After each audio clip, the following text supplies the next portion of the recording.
Hello friends, welcome back to my channel. If you are new here, my name is Abby and I like to talk about spooky things. In today's video, I'm going to be showing you 29 terrifying TikToks. If you guys like this video, please be sure to give it a big thumbs up, click the subscribe button down below, and turn on post notifications so you never miss a video. I post Sundays and Thursdays at 2 p.m. Pacific Standard Time, 4 p.m. Central Time. Without further ado, let's get right on into the video.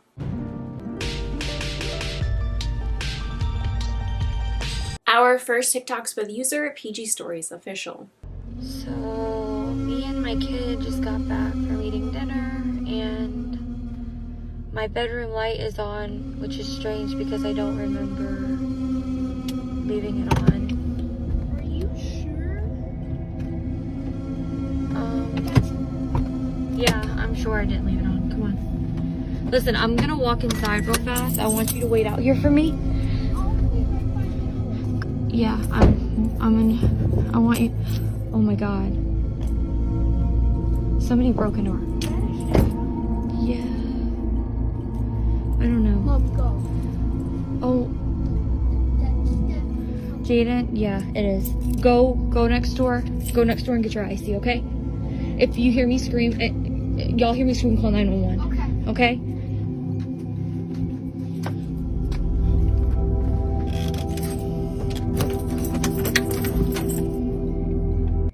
I wish there was a follow-up to this. I mean, this is it. This is reposted on a repost account, and I could not find the original. And I wish there was more, but that's all we're left with. So I guess we have to draw our own conclusions here. I have a feeling this wouldn't have been posted if it was like a break-in. I think most people, if they had gone in and found like a strange person in there, or the police came and found a strange person in there, they wouldn't post it as like paranormal activity. You'd think they'd be like, oh my God, someone was in my house.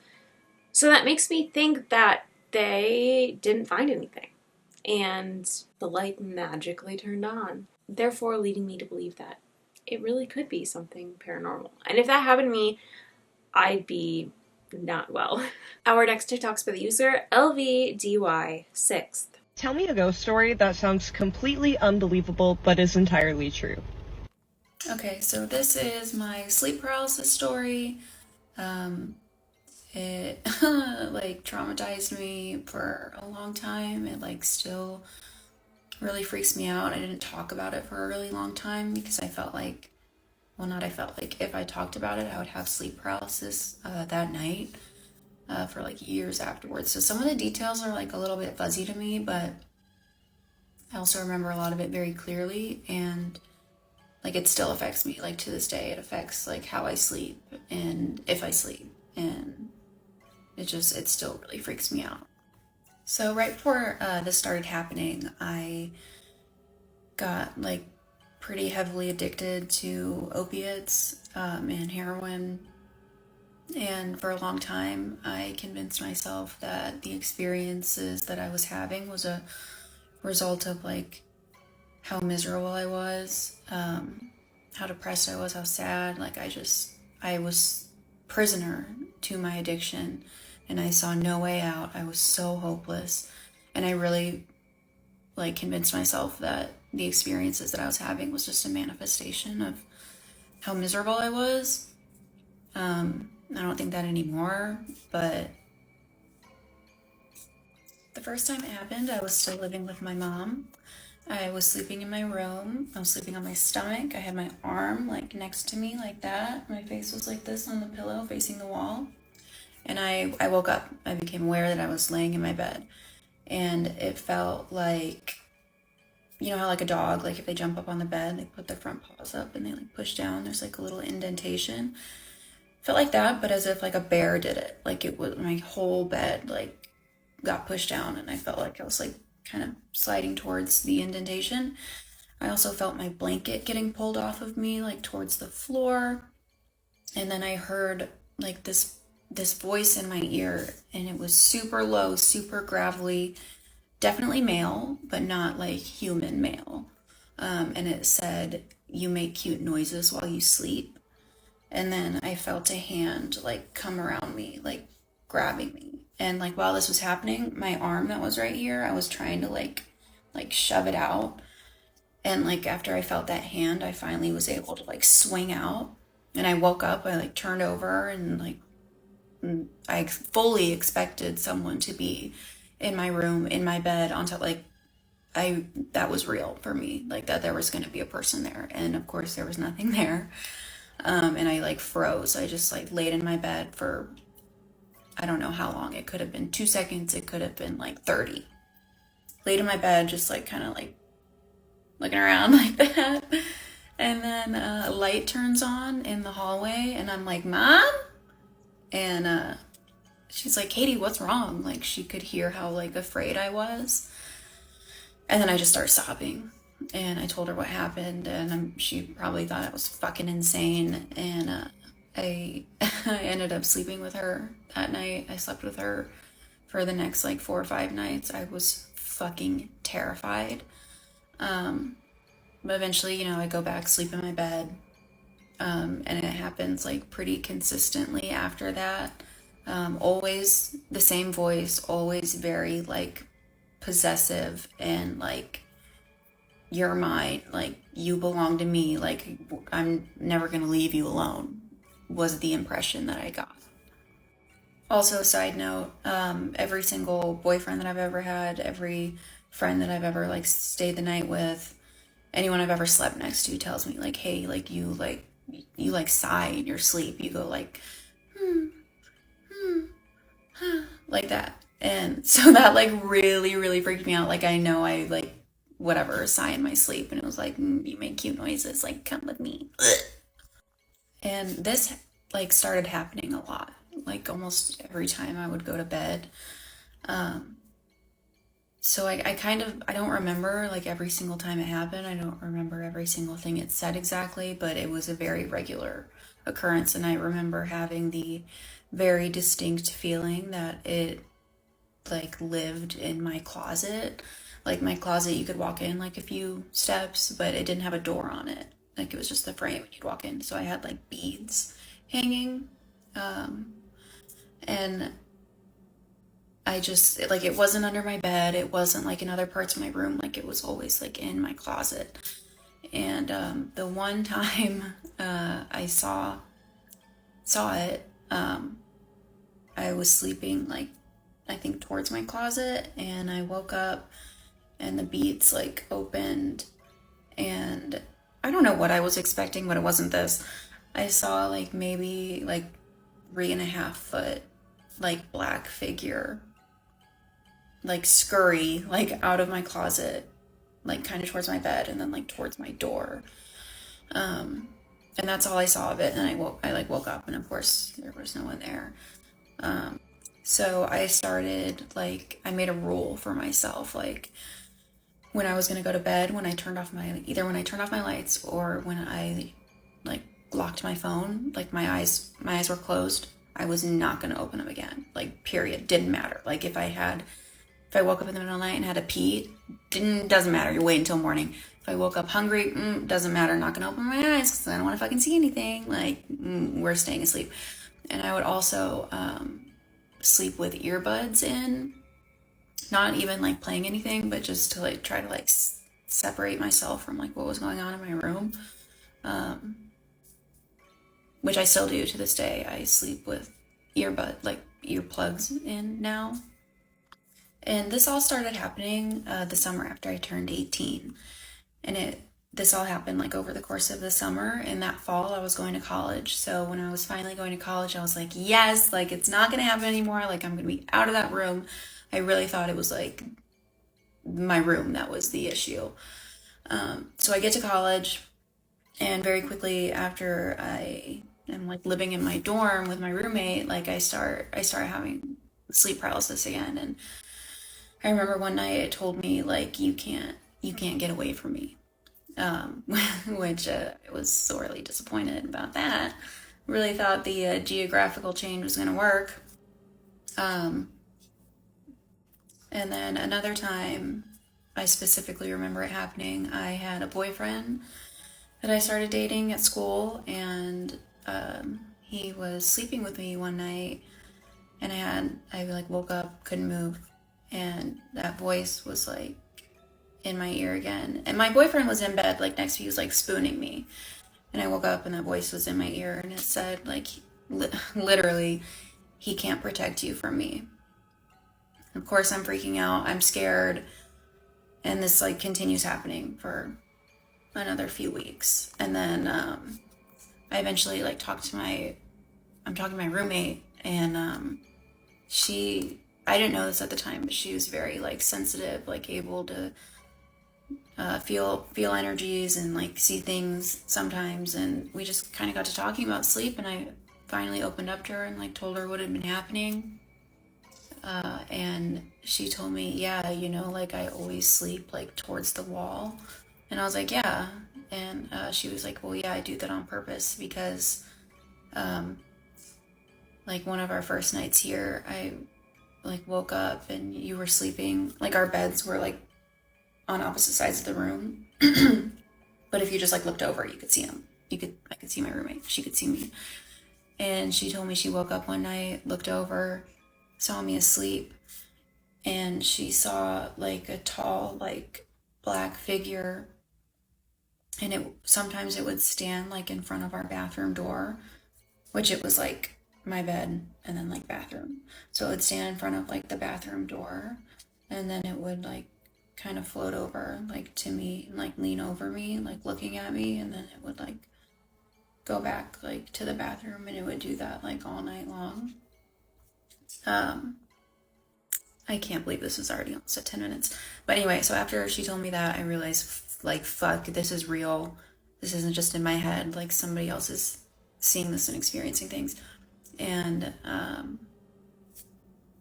it terrified me for a really long time. It kept happening for a long time until I got off the drugs. And even for a little bit afterwards, like, it happened. I mean, it doesn't happen anymore, really. And I'm hoping, like, telling this story doesn't bring it back. Like, no, thank you. But yeah, that's my sleep paralysis story. And how I'm convinced being on drugs attracts entities to feed off of your fear and misery. Now, if it was just her, I would say maybe it was some sort of hallucination from whatever she was taking. However, someone else also witnessed it. And as I've talked about in a previous video, I do believe that people who are either going through something mentally or on some kind of substance, which, you know, is kind of a branch of going through something mentally, I believe they're more vulnerable to negative paranormal situations because it is easier to feed on them.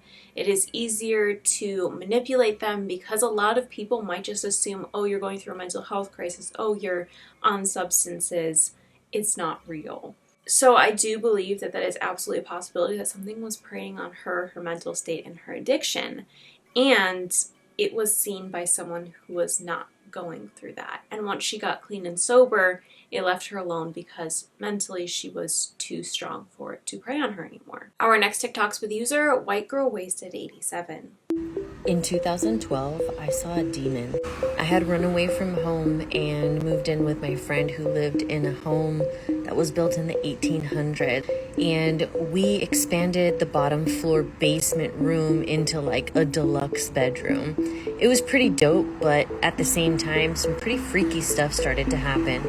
I noticed that my friend became really reclusive and wouldn't come out. And she was also really angry and sad all the time. When I would stay there with her, I would notice that I would see this like shadow man in the corners or like moving around the room quietly. It was just like this dark figure, and it looked like somebody that I knew, but again, it was just a shadow figure. But every time I saw it, I had this very heavy, deep, frightening feeling. So whenever I would see it, I used to just immediately start praying the Lord's Prayer out loud. I didn't care if I looked dumb or cheesy. I was like praying out loud, and I felt like whenever I did that, it just protected me. I felt safe somehow, and it seemed to get better. but I'll never forget that feeling. It was so creepy, and I know that something was down there. I know that something was spiritually harming my friend and trying to like pull her into that room. It was just wild. I don't know, let me know if you've experienced anything like that as well. I'm really interested to hear everybody's stories. I feel like paranormal experiences are so universal, and it's so fascinating to me. So please share any experiences that you'd like to share with me in my comments. I'd really appreciate it. Our next day talks with user Anxiety Chronica's Iconic. Tell me a ghost story that sounds completely unbelievable but is entirely... I've got several things that would work for this, but there's one incident in particular, and all the incidents leading up to it, that really just have like kind of stuck in my brain, so I guess I'll just share that with you. So it was like 6 years ago, right before and right after my daughter was born. Her dad was not in a good place mentally, and weird things started happening around our house. And it would start with like just knocking, and we had this motion light that we kept on our shelf in our closet, and it would like communicate with us through that. And it carried over to his mom's house, who has since passed, but it was just so weird. She used to watch preaching on the TV like Andrew Womack and Joel Osteen and them, and there was one sermon that Andrew was preaching in particular, and I had picked something up to go throw it away in their kitchen that day. I watch my feet when I walk because I trip over everything. And so, you know, I'm being extra cautious looking at the ground when I'm walking to the trash can. And I get there and I throw what I had in my hand away. And when I turned around, I'm telling you, there was thousands of just maggots just manifested in the middle of the floor. And like, maggots have to have a food source. And his mom was really good about bleaching the floors, keeping them clean and all that. So those maggots literally appeared out of thin air. I watched it with my own eyes. Same thing happened at our house a couple days later. I was sitting in my living room. I was petting my cat who was sitting on the floor. And then the second time I looked down, there's just maggots by my feet. And they came from absolutely nowhere. It's like they just like came up out of the floor. It was fucking weird. And then things started to get worse in the house too. Like, a couple days before the main event, I came home from the grocery store, and when I got to the top of our staircase, the motion light that was in our closet, our bedroom lit up. It was night, so I could see that the bedroom lit up. And as soon as that happened, you heard something fly across the room and hit the ground. Like, it was so loud, and it scared the shit out of me. But then I walk back there, there's nothing on the floor. And I just started, like, smelling weird smells, like, you know, demonic shit. And yeah, it just got really bad. And then came the night that everything happened. Everything that really fucked me up anyway. And I was laying in bed, and my daughter had just been born at that point. So it was her dad, her, and me on the outside. And she just kind of fell asleep eating. I was going to get her up and move her, whatever. But I just had this really heavy, dark feeling overcome me all of a sudden. It was so weird. I felt like something was breathing down my neck, and my heart started racing. And next thing I know, I had, like, I guess you could say it was sleep paralysis, but I don't know. It didn't really feel like that. I was conscious when this happened, but my eyes just, like, blacked. Like, I couldn't see anything, and I couldn't breathe, and I couldn't talk, you know, typical sleep paralysis things. But I was able to, like, cut my eyes towards our closet, and I saw this thing standing in there. And how Freddy Krueger's face is scarred from being burnt and stuff is exactly what this thing looked like. And it had a snake tongue and bright red eyes, and it was saying stuff to me, but it was not in English, it was in Latin, and I did not understand it. But it felt like it was trying to kill me. It was really fucking weird. I don't know what I did to snap myself out of that, but eventually it all just like, and then it was done. Like, it just stopped happening. And after that, he went fucking postal. This dude was off his fucking rocker, my daughter's dad. He just went absolutely fucking nuts. He was being awful to me. He was just being awful in general. Like, it was like he was fucking possessed. And the crazy part is, all that stopped once I left that situation. But to this day, I still have like nightmares about what I saw. And it was just really, really fucking weird. I'd be pretty disturbed if I looked down and saw maggots all over the floor. Besides the grossness factor, the germ factor, I would also similarly jump to some kind of demonic or negative entity bringing them there.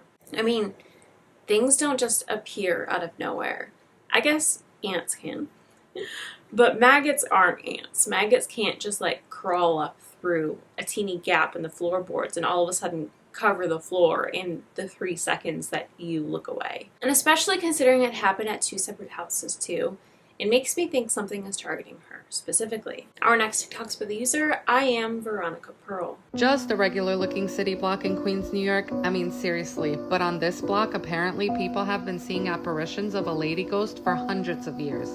They call her the White Lady of Astoria, and she floats along the concrete sidewalks wearing a white high-collared dress with her hair in a bun. The smell of lavender fills the street when her ghost is seen. I don't know about this one. Is she real or just an urban legend? Well, many people believe it is the ghost of Elizabeth Hallett, who fled Connecticut in the 1600s with her third husband, William Hallett. What happened to her first 2 husbands, you might ask? Well, the first one drowned and the second one went insane. But insanity wasn't a legal excuse to separate in those times. No, this made her guilty of polygamy with her third husband. So William purchased land in what's now Astoria, Queens, and they fled to start life over. Later on, Elizabeth's actions would help establish the rights of women to own property.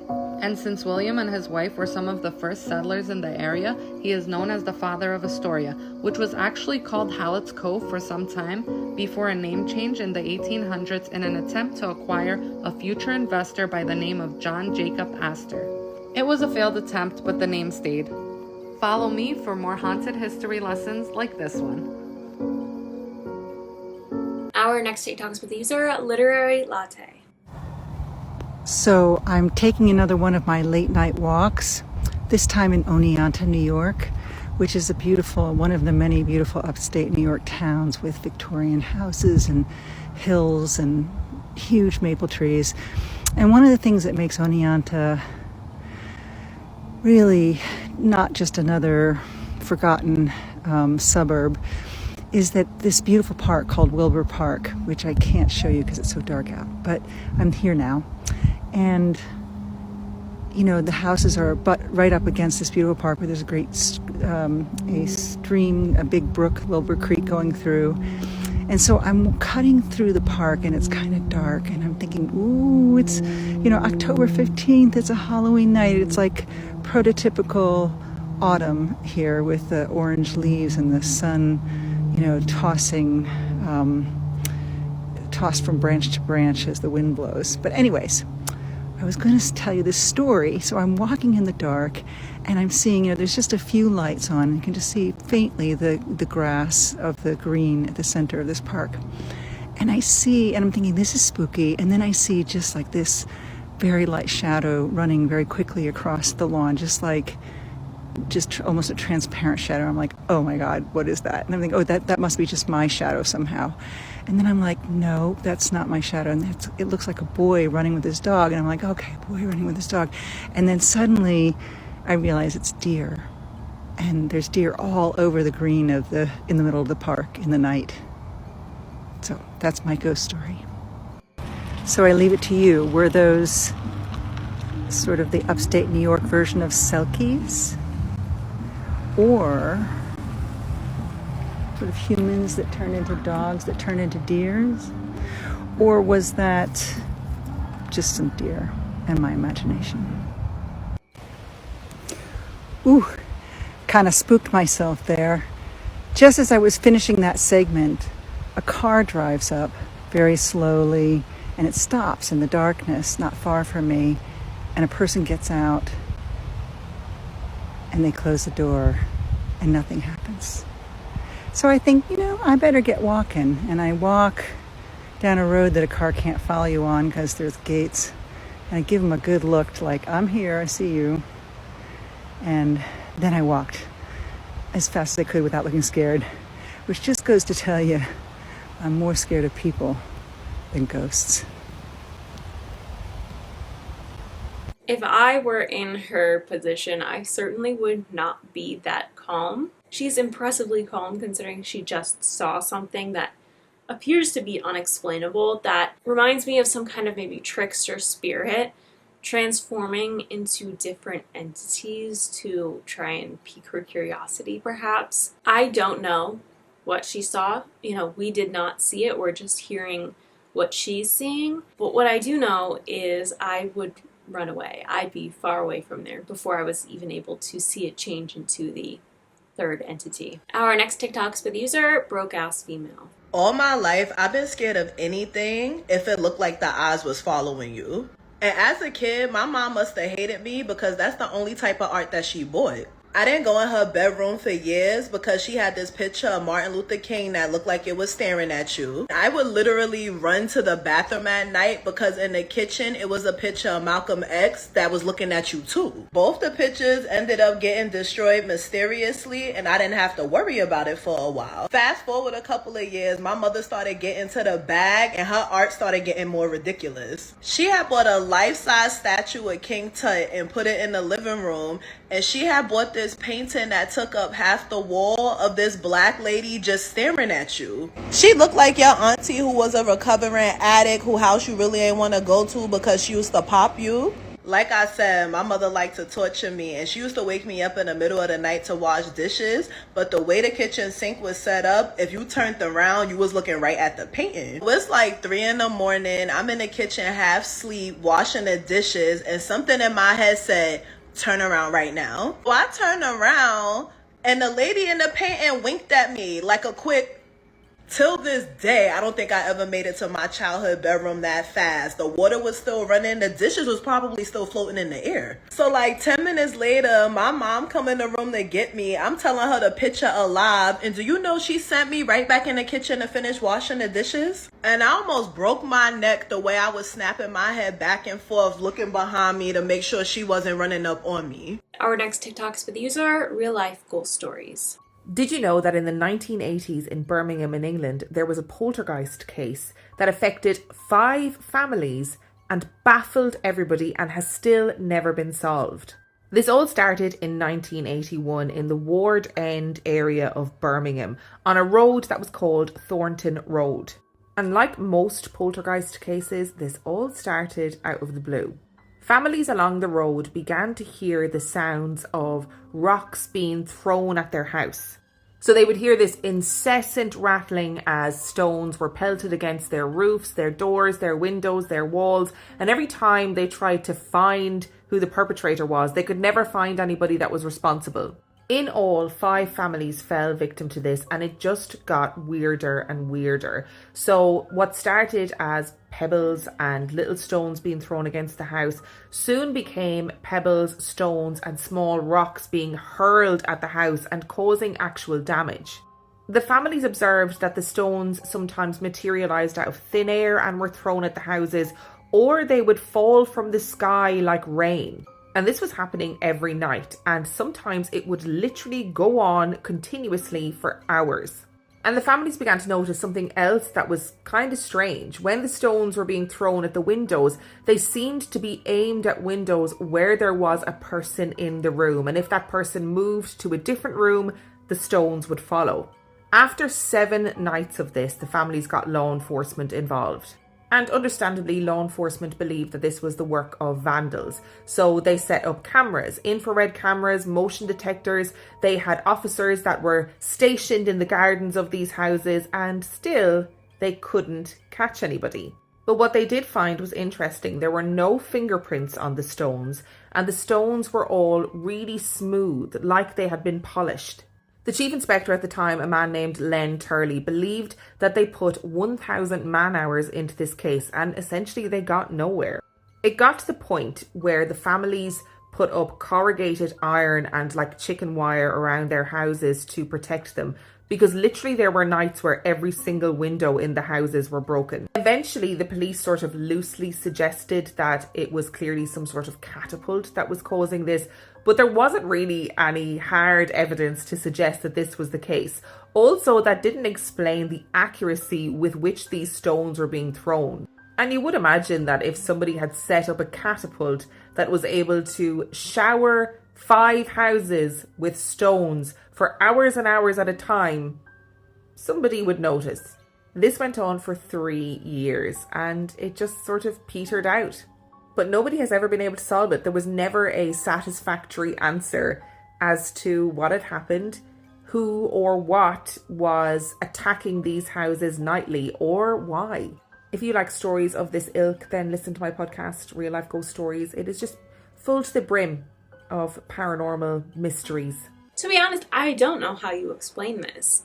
Clearly, it's not a person throwing these stones. But at the same time, police can't really resort to saying it's a ghost. I think, in all of true crime history, there's only been a couple cases that were ever pled to be, not guilty by reason of demonic possession. And I honestly don't think either of those held up. I mean, maybe they did and I'm just misremembering them, but when it comes to, police and the legal field, demonic possession, ghosts, the spirit world, that's not really something that's discussed or considered. But I think that's what we're looking at here. I mean, I don't know how else you'd explain it. A bunch of rocks, no person throwing them, but the rocks still being thrown. I mean, it's obviously some kind of unseen force, presumably paranormal. Our next TikTok's with the user, the Paranormal Patch.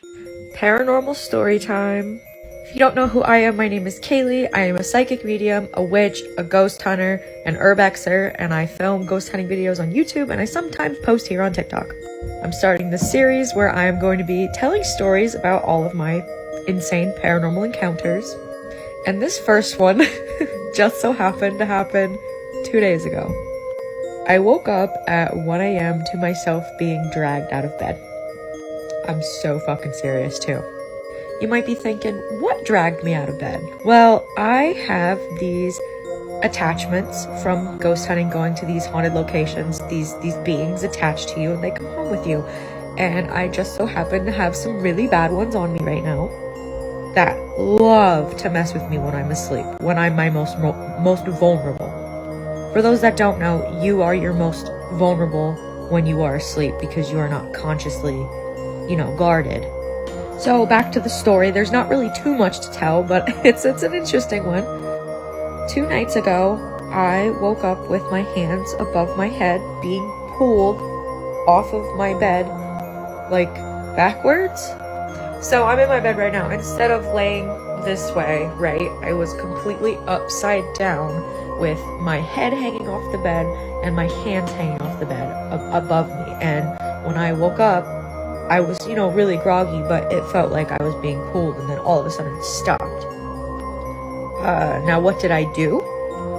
This is what's gonna make y'all think that I'm absolutely insane.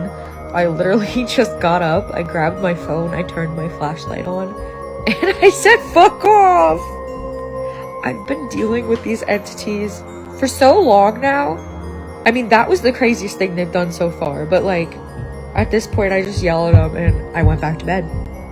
So that's story 1. Story 2 happened last night.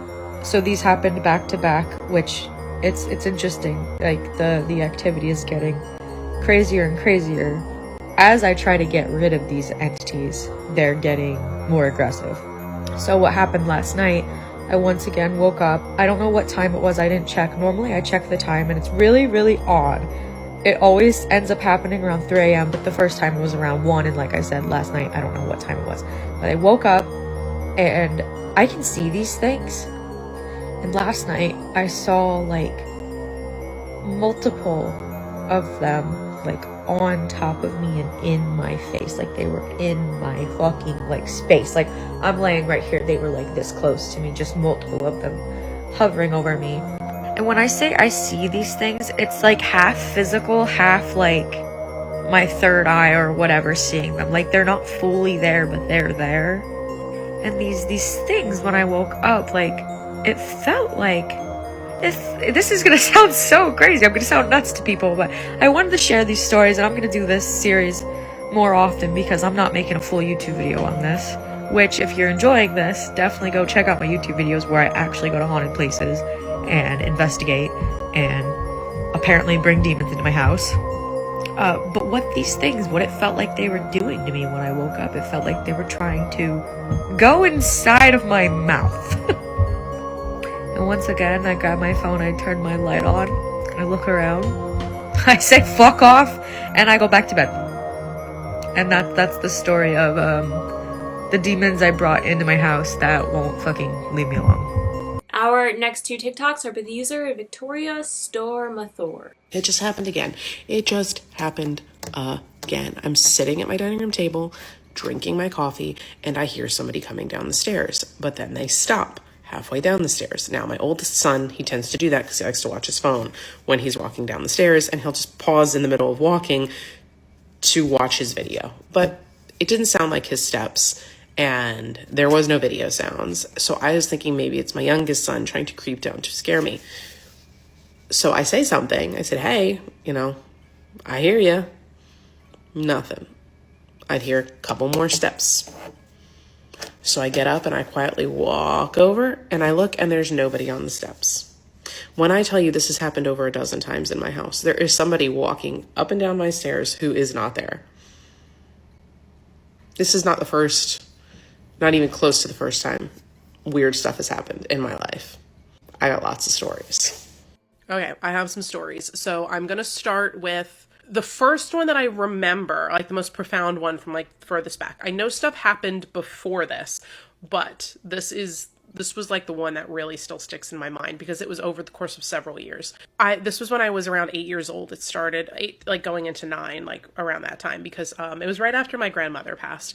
My grandmother lived next door to me for a good chunk of my life, and well, up to that point, basically. We moved from New York to Florida. I was around 2 years old. We moved in with my grandparents for like a year and a half while we were building our house next to them, and then we lived next door to them. And I was over there every day hanging out with my grandmother. She was retired at that point, so she was always home, and we had a lot in common, and she was my best friend. I was there every day. She passed just before my 9th birthday, and then shortly after that, this activity started. So at that point, I had my own room. I was no longer sharing with my sister, and the way my room was set up was like on one side was the door that led out into the hallway, and then across from the door on the opposite wall in the corner was my bed. I had a twin-size bed that was up against the wall. If I had turned facing the wall, so my back was to the door while I was sleeping, I would feel somebody sit on my bed next to me. Like I could feel like them pressed up like against like my lower back and like my butt. Like, like if you're sick and your mom sits next to you in bed to like rub your back or whatever, that's what I would feel. Now I remember I would wake up. I would either wake up because I felt them there, or I would wake up just before and I sensed I wasn't alone in the room. I don't know if everybody, I'm sure a lot of people know, like, when you're not alone in a room, you can feel there's another presence in there. And I would wake up and I would feel that. And then I would feel somebody sit next to me. Now, I was only 9 years old and I was terrified, right? Like, because there's nobody there. Because I remember the first few times I actually rolled over and looked because I thought my mom had come in the room and there was nobody there. So I wasn't sleeping. I wasn't dreaming. It was happening regularly, like maybe not every night, but multiple times a week, maybe 5 times a week. This would happen. Told my mom about it, of course. My mom was super chill about it. Like my mom had some paranormal experiences when she was younger, and her mother basically just told her to ignore it. And my mom had shut all that down at that point. So she was just like, it's fine. It's probably just your grandma coming to check on you. I was like, okay, but she's scaring the shit out of me. So why is she doing this? So we kind of just let it go, but it was really bothering me because again, I'm young. I don't know what's going on. I was scared. We get to the point where I would be dead asleep and I would start rolling over because I always fell asleep facing the door, because if I faced the door, nothing happened. As soon as my back was to the door was when somebody would come in to visit. So I got to the point I'd be dead asleep and I would start to roll over and I would wake myself up in a panic and then roll right back over to face the door, and I wouldn't sleep on my left side. So a couple years go by, and I think at this point I'm 12 or 13, and it's like, it's still happening and it's still freaking me out. And this last time was when I was like, something had to happen, right? I was laying there. I had rolled over in my sleep and hadn't realized it. All of a sudden I woke up and I was like, I didn't open my eyes or anything, but I laid there. It was like kind of that jerking awake, like, oh my God, I'm not alone in the room. And I felt somebody sit on the bed next to me, and I heard the crinkle of the mattress cover, right? And then I felt them like lean over like my shoulder because I'm facing like away from them. Now I'm freaking out because like they've never come close to me before. They always just sat there and watched me. I feel like on the backside behind my head, like as if somebody put their hand down like on the mattress, like to get some leverage. Then I feel like the energy come over me, like they're hovering over. And then I open my eyes at this point, and I'm looking straight ahead at the wall and my bed. And I see in front of my face the mattress pressed. I physically see the mattress pressed down as if somebody's hand was there. And they were like this, like over me. And then I hear whispered in my ear, clear as day, 3, 2, 1. And on 1, my alarm went off because it was a school day, so I had to get up. When I tell you my soul left my body, like I jumped up out of bed. There was nobody there, obviously. I turned on all the lights. I ran out of my room and I was like, what the fuck? I was freaked out. So naturally I told my mom, and she was like, okay. She goes, that's intense. She goes, you need to talk to your grandma, because if it's her, you need to straighten this out. So I was like, okay. So I came home from school that day and I sat on my bed and I just talked out loud to my grandma as if she was in the room. And I basically told her, if this is you, you're scaring me. So you either have to stop what you're doing or find a new way to contact me, because this is scaring me. I said, if it's not you, you need to find out who it is and you need to make them stop. It never happened again after that. I've had other instances, like I'm assuming it had been her because she found other ways to contact me, but it scared the shit out of me, and it stuck with me to this day. There is another story that scared the absolute bejesus out of me, and I will share that one next. That one was when I was older and I was living on my own. But that was the first, like, big one that happened to me, and it stuck with me to this day, 30 years later. Our next TikToks with user, the Empress444. Okay, let's just pretend that this says, tell me a ghost story that sounds completely unbelievable but is entirely true. If you haven't seen that Stitch with, I think their name is Audacity. If you haven't seen that Stitch, you should go watch it. I tried to stitch it. I did a 10-minute video stitching it, and it deleted it. I'm convinced that Stitch is haunted. But anyway, it's this trend going around where everybody's sharing their ghost stories that sounds unbelievable, but is entirely true. And if you know me, you know I have a lot of ghost stories. But before I stitched a different one, but you know what? I'm feeling called to stitch. I'm feeling called to talk about this one now. Maybe I'll talk about that one again, but I can't go another 10 minutes. But anyway, so this one is going to be about me and my current fiance. His name is Alex. And basically, we used to live in Philly. We used to have a 2-bedroom apartment together. This apartment was not the best, but it was on the boulevard, so it was conveniently located near everything. I can get to my job quickly. I worked in downtown Philly. He could get to the highway quickly because he worked out KOP, I think, King of Prussia. But anyway, so we lived in this 2-bedroom. The rent was great, and I'm starting to think that it was for a reason. The rent was only $700 a month. It did not go up every year. It literally stayed a solid $700. Unheard of. Okay. 2 bedrooms. 1 bathroom. Boulevard. Anyway, so the thing about this house, it was definitely haunted. I don't want to say we never physically seen anything, because we did. It's one of them things like, did I see what I think I saw type of situations. We would experience things like the cabinet slamming randomly in the middle of the night. Like as if somebody took one of our cabinets and really was angry and slammed it. There was certain cabinets that would not close. They would literally just stay open. So, that's creepy if you come in the kitchen and the cabinet's open. We would smell random, weird, rotten like smells, and we would not know where this was coming from. It smelled like a dead body, y'all. I'm not even lying. And I did not know. We could not find the source of that smell. We didn't have mice. And it literally smelled like something was rotten. And it wasn't all the time. It was just at random times that it would just be this real bad smell that would last for like a day. And then it would just go away. Anyway, this one particular night, we were asleep. We always sleep with our door closed. We got this thing like, you know, if somebody gonna come in here and break in and try to get us, they gonna have to work for it. So we sleep with our doors closed, still to this day. So our bedroom door is closed. We're asleep. Our bedroom, we lay where if we were to open our eyes, we can see the door. Okay? It's not like the door is behind us. We're facing the door. Of course, he always lays closest to the door. You know, get him first, then me. But he lays closest to the door, and I lay closest to like the TV, the window, the fireplace. So this one night I wake up and I'm awake and I can't move. I cannot move. But I see it looks like our door is open. The hallway light is on. Like it's real bright shining in there. And I can move my eyes to see him, and I see something on top of him, choking him.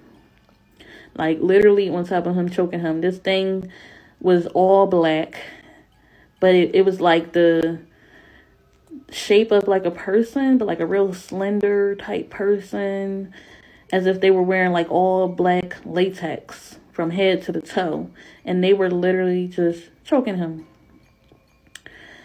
And I can't move, but you know, like me, I'm a prayer warrior. I just started saying stuff like, Jesus' name, you can't hand him. I started cursing, get off him, you know, B word. Like I'm a fighter at the end of the day. When it comes to fight or flight, I'm a fight. So I'm praying it away or whatever. And then all of a sudden, like, it's like I go back to sleep, and then like we wake up. And I remember I woke up and I was like, yo, I had this crazy dream where this was happening. He is like, I can't remember if I said it first or he said it first, but one of us said, basically, I feel like I was the one who was like, I had a crazy dream. This was happening. Somebody was on top of you, choking you. And then he was just like frozen because he felt like he was being choked in his dream. Okay. And it doesn't stop there with this house. No.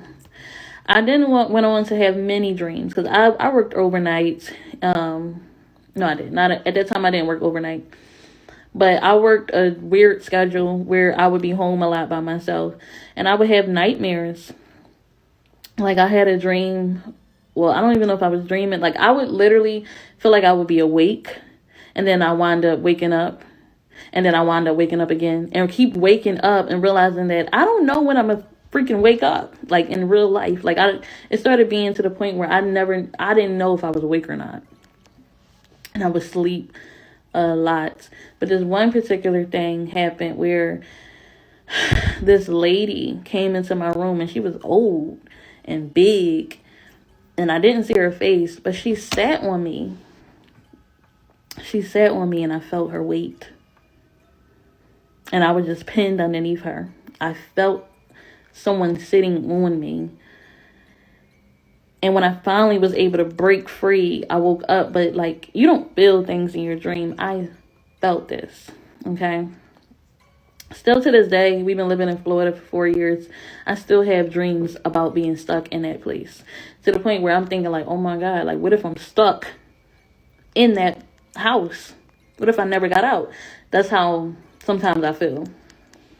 I mean, as always, rotting smells are a sign of something negative. Especially, she says, random rotting smells that would last like a day or two and then go away with no reason. That doesn't just happen. Sometimes if you smell a weird smell and you're like, oh, it's because I need to take out the garbage, or oh, there's something in the fridge that smells funky.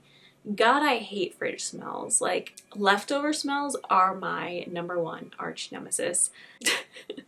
But obviously it's not that. It's not some smell that can be explained away. Or me trying to wash a garlic jar. I don't know why I wanted to save an empty jar of minced garlic. I put it in the dishwasher and then everything smelled like garlic and I had to rewash it twice. Yeah, that was a random smell that I couldn't figure out the cause of, but I eventually did. Like, there's always a cause for every smell.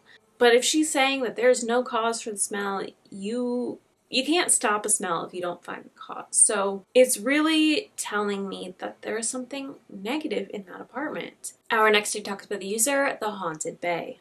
So things have been happening in my home. I think this is one of the risks of filming paranormal investigations, is that things can follow you. And I've felt something several years ago, but more recently my friends who come over to my place are seeing and experiencing things. And this is what happened recently. Hi everybody, my name's Raquel. I'm Ying's friend. She wanted me to share an experience I had at her house this last weekend. She was kind enough to host an amazing watch party of an amazing film, Raiders of the Lost Ark. It's our favorite. We had a wonderful time watching it. And we watched it actually in her carport. So she has a carport in her apartment building. It's really small. It's only like 3 spaces. So we used it as like the venue to watch the film, put the screen up against the wall. It was great. As we finished watching the film, we're kind of standing up. I'm talking to everybody. We're sharing our thoughts about it. The only car in the carport, only has those 3 spaces, is Ying's car. It's against the wall. It's black. The wall is white. And as I'm talking to them, something really weird happens. It feels as if there's something that pops its head out from behind the car, and it's black. It's the same color as the car. And I went, ooh, oh my gosh. I don't know if I'm tripping or what, but I thought something just popped its head, like, behind the car. There's no space between, there's enough space, I should say, for Ying to be able to get into her car, but there was nobody back there. We didn't see anybody back there. And Annalisa, who's another really good friend of Ying's, is a medium. You'll see her in some of Ying's Haunted Bay episodes. And she says, oh no, I've been feeling something back there the whole time we've been here. So that was a little weird. So we moved over to the patio, which is right next to the carport. And we're all kind of sitting around, and there's a fence, at the end of the patio, which is like also, it's the same wall as like the end of the carport where we watch the film. And I'm sitting there, and there's these little slats in the fence. And you can see to the other side, and it's nighttime. Of course, it looks black in between each one of those slats, but something black seems to be, I keep seeing it go over the, like, actual slats. It was really, really strange. And I told Annalisa, and she kind of did this thing where she was like, okay, well, let's do a protection. Nobody can come and bug us. We don't really want to be bothered, because it was getting a little weird. Some other things happened that night too, and Ying can talk to you about those that happened with Annalisa and some other people. But what ended up happening is we started talking. It got pretty late. We're talking about something completely different. It's about 2 a.m. I look up at the fence. I just look up, and it feels like something just rushes me and hits me right in the chest. And it was so weird.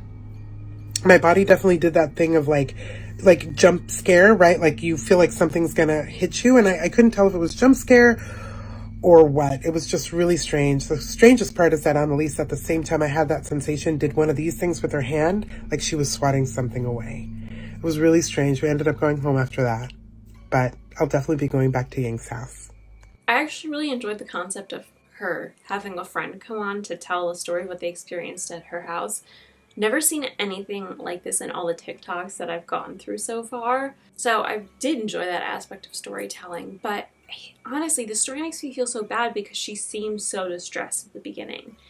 And it is one of the hazards of doing paranormal investigation is you could bring something home with you. And it's so unfortunate because, it's one of those things that you could be so interested in.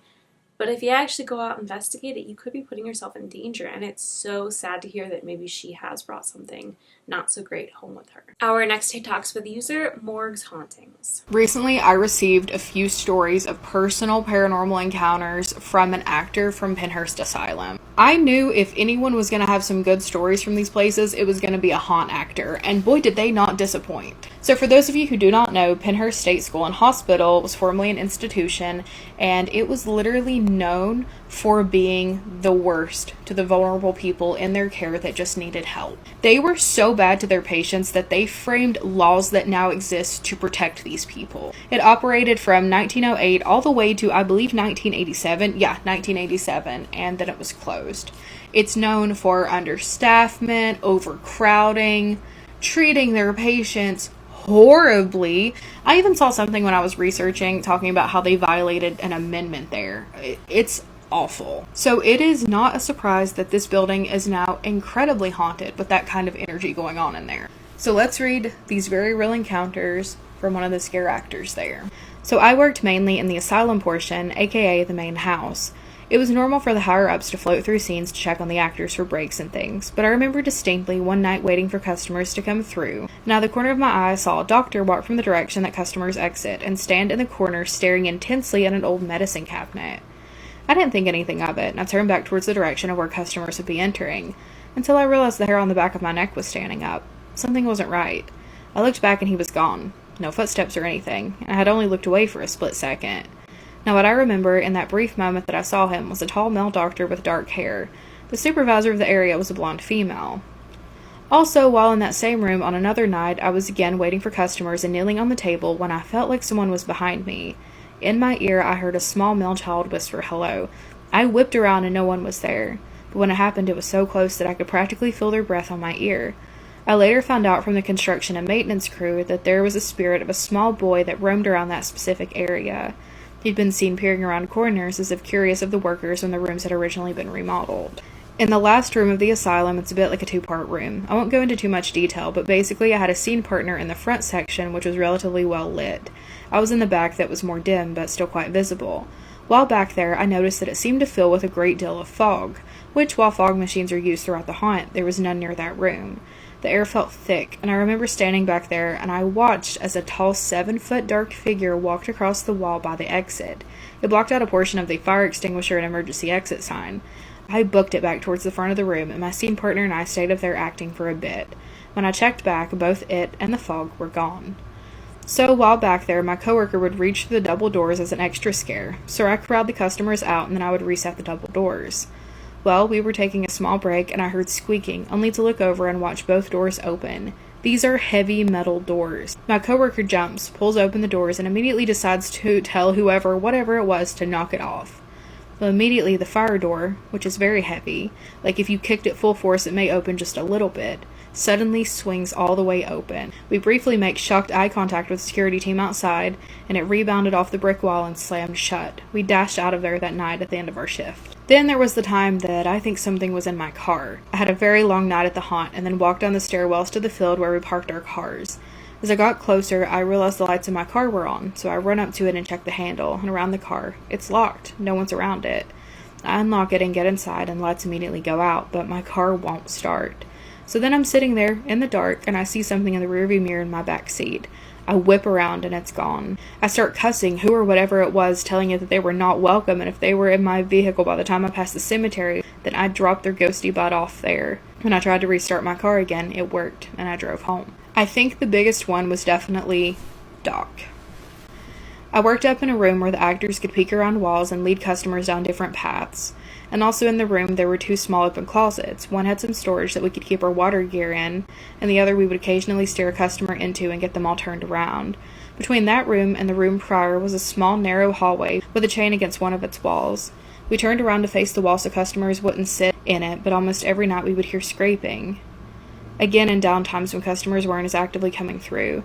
By the end of the night, the chair would be facing back. We would also hear heavy footsteps up and down that small hall as well, all around the room.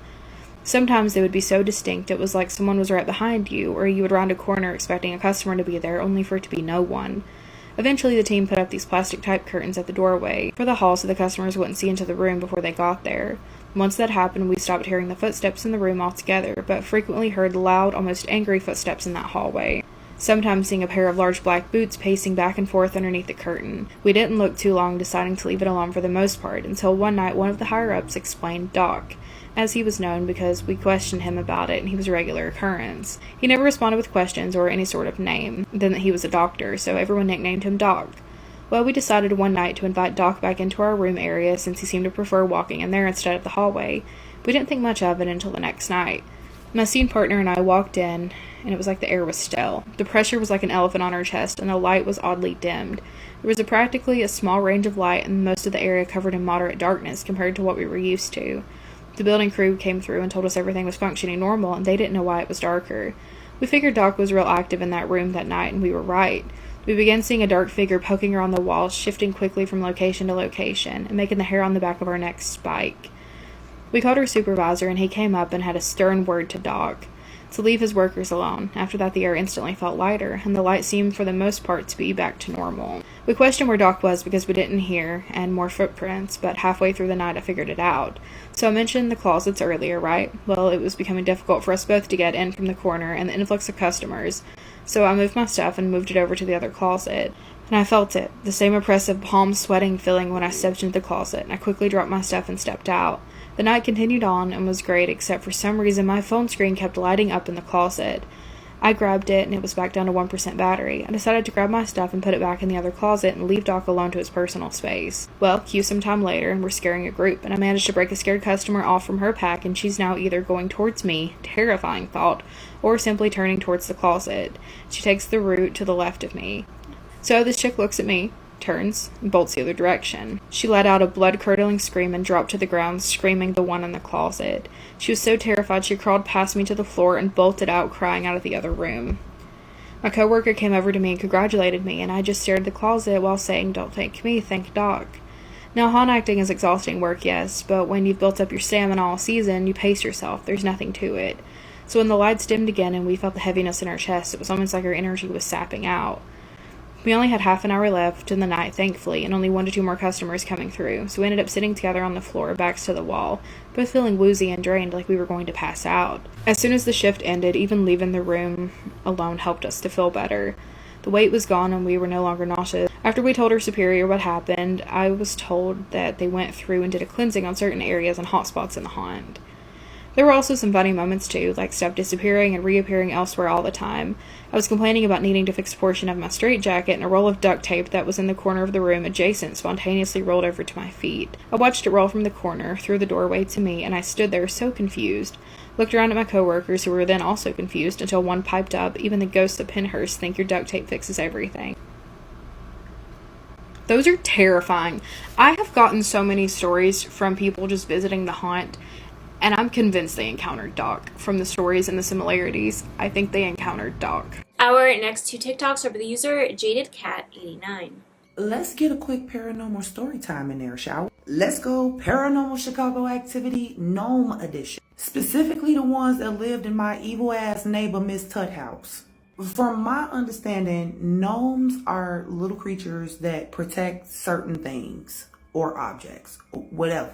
I don't know what the ones at her house was protecting because, I mean, it was pretty normal in 75th in Michigan, but you know, whatever. Everything about Miss Tut house felt wrong. It was like the anti-kid zone. Miss Tut hated the summertime when we was out of school because she absolutely hated anybody touching her grass. We didn't know what her obsession with the grass was because everybody on our block had the same grass. We have Kentucky bluegrass. But baby, let you put a centimeter of your pinky toe on a blade of grass and she gonna spaz the fuck out. She was literally that old lady who would sit in the window and watch all day. And it didn't matter who you was, young or old, you could get them hands from Miss Tut if you touch her grass. It was so crazy that Miss Tut and her husband only allowed themselves to cut their grass. But then Miss Tut's husband got too sick to cut the grass, and then she started doing it. Well, then lo and behold, of course, she gets sick, and now ain't nobody doing the damn grass. My grandma convinced Miss Tut to allow the dude who doing our grass to do her grass. Miss Tut telling my granny, you got to make sure that this man know how to follow the rules, because if you don't follow the rules, something gonna happen. And my granny like, he'll be fine. Give him a chance. Miss Tut tell this man, you can only cut my grass on Sunday, and it has to be between 10 a.m. and 3 p.m. And you can't go on the side of my garage. And on top of that, can't no kids come into my yard. It's not safe for them. But there was literally nothing in her yard that was unsafe. I mean, like, she had 1 or 2 rose bushes, but like, who the fuck going near thorns? And either way it go, I wouldn't be trying to go near her rose bushes anyway. I'm trying to figure out what the hell is on the side of your garage that a grown-ass man can't go back there for. Again, Miss Tut house feels creepy. Everything about the house feels creepy. Like, even when you looked at it, it looked like... What was that movie where the house turned... It was a cartoon. The house turned into a whole monster and was trying to eat every goddamn body. Monster House? Haunted Mansion or some shit like that. Y'all know what the hell I'm talking about. That's how her house looked. It looked evil and demonic. But I got to know what's on the side of this goddamn garage. You see, when I was a kid, even now, my brain is always braining. I always want to learn stuff, and he liked to teach stuff. So I knew that was my way in. And on top of that, you see these eyeballs? They can't say no. They can't say no. I'm spoiled rotten. I know it. Even in my adult years, because they can't say no. So I convinced him to let me be down there with him while he cutting her grass. But he like, no matter what, you can't touch it. Don't touch her grass. I ain't trying to hear shit. I say, you cool. Cool. I ain't trying to touch the grass anyway. I'm trying to get on the side of the garage. When he finished the front yard, he said, you know what? I'll give you $5 if you stay up here and you edge this lawn. Now see, here's the thing. Back in the 90s, do you know how much $5 could get you? Especially when your grandma best friend run the candy store? Yeah! Of course I'ma edge this, and I'ma do it lickety fucking split because I'm getting back there to see that fucking garage. When I got done and I got back there, he looked at me. He halfway down the line. He said, ain't no way you done that fast. I said, come and check it. He come check it. He like, oh, okay. So we walk into the back. He closed the gate on me. I'm like, what you doing? He like, no, you can't come back here. Why not? Because Miss Tuss said that under no circumstances can't no kids come back here. It's dangerous for you. She also said that kids couldn't touch her grass, but you let me edge it. He was like, yeah, that's true. But did you touch the grass? No, you was on the sidewalk. So I did my job. I want to see the shit of the goddamn garage. When I tell y'all curiosity is chewing a hole in my ass, oh my God. Why can I not see the side of this damn garage? He on the right side of the lawn. I'm watching him, and out the corner of my eye, I see something move on the side of the garage. My eyes may be pretty, but I'm blind. I'm blind. So I think I see something, but I don't know if I see something because it's a little fuzzy, okay? The stuff that's far away, I can't really see it like that. The whole time I'm looking over there, he talking. He not paying attention to the fact that I'm paying attention to over there. He know whatever I put my sights on, that's what I'm really after. And I can't let him know that I'm trying to get over there. He turn around, look at me, I look at him. He say, what you looking at? Nothing at all. But then he heard the bushes move on the side of the garage. He look over, I said, you shouldn't look over there. There's nothing happening. Mistake. I can't lie, okay? I can't lie. I be trying. I can't lie. It absolutely sounds like bullshit when I try to lie. And that was one of the moments. He said, what you see over there? I don't know what I saw. I ain't got my glasses on today. He look at me. Did he look up at her house? He looked back at me again. He say, I want to know what the hell over there too, because why the hell I'm an adult and I can't go over there? Exactly. Assert your authority, sir. Walk, and tell me what's back there, because I ain't coming. He get to walking over there and then realize I ain't coming to the gate. He turn around, he say, excuse me, why are you not coming? Because you said that kids can't go over there. He said, I also said kids can't touch the lawn, but you did, didn't you? Nope, I'm still on track, Buster. Keep going. Keep going. He mad as hell because I already spent his ass. He know I just spent his ass. He said, this motherfucker, you know what? And he went on back there. When he got out of eye shot, the world went quiet. There was no streetcars. There were no planes. There were no birds. There was no nothing. I couldn't even hear the sprinkler that's in the next lawn. I'm watching this bitch. I don't hear it. The only thing that I do hear is a little shrill. And the next thing that I see is that big ass man hauling ass from off the side of the garage, baby. Before he could even make it to halfway through the yard, I was already running. Bye, bitch. You're on your own. You shouldn't took your overgrown ass back there. He mad as hell because I'm halfway down the block already. You gonna leave me? Hell yeah. Hell yeah. I gotta go get my grandma. Every part of me told me to go get my grandma. When I ran in that house, she was in the kitchen. She looked at me. She said, "What did you do?"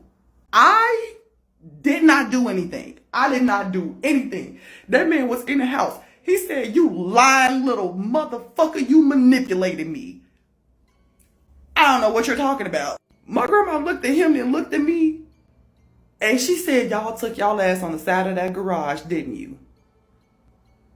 What is on the side of the garage? That man looked at me and he said, "Stay your little black ass from back there and stop manipulating people. Stay from back there before you come up missing." I looked at my grandma. I said, "Is them the same things that's in the hallway closet?" She looked at me.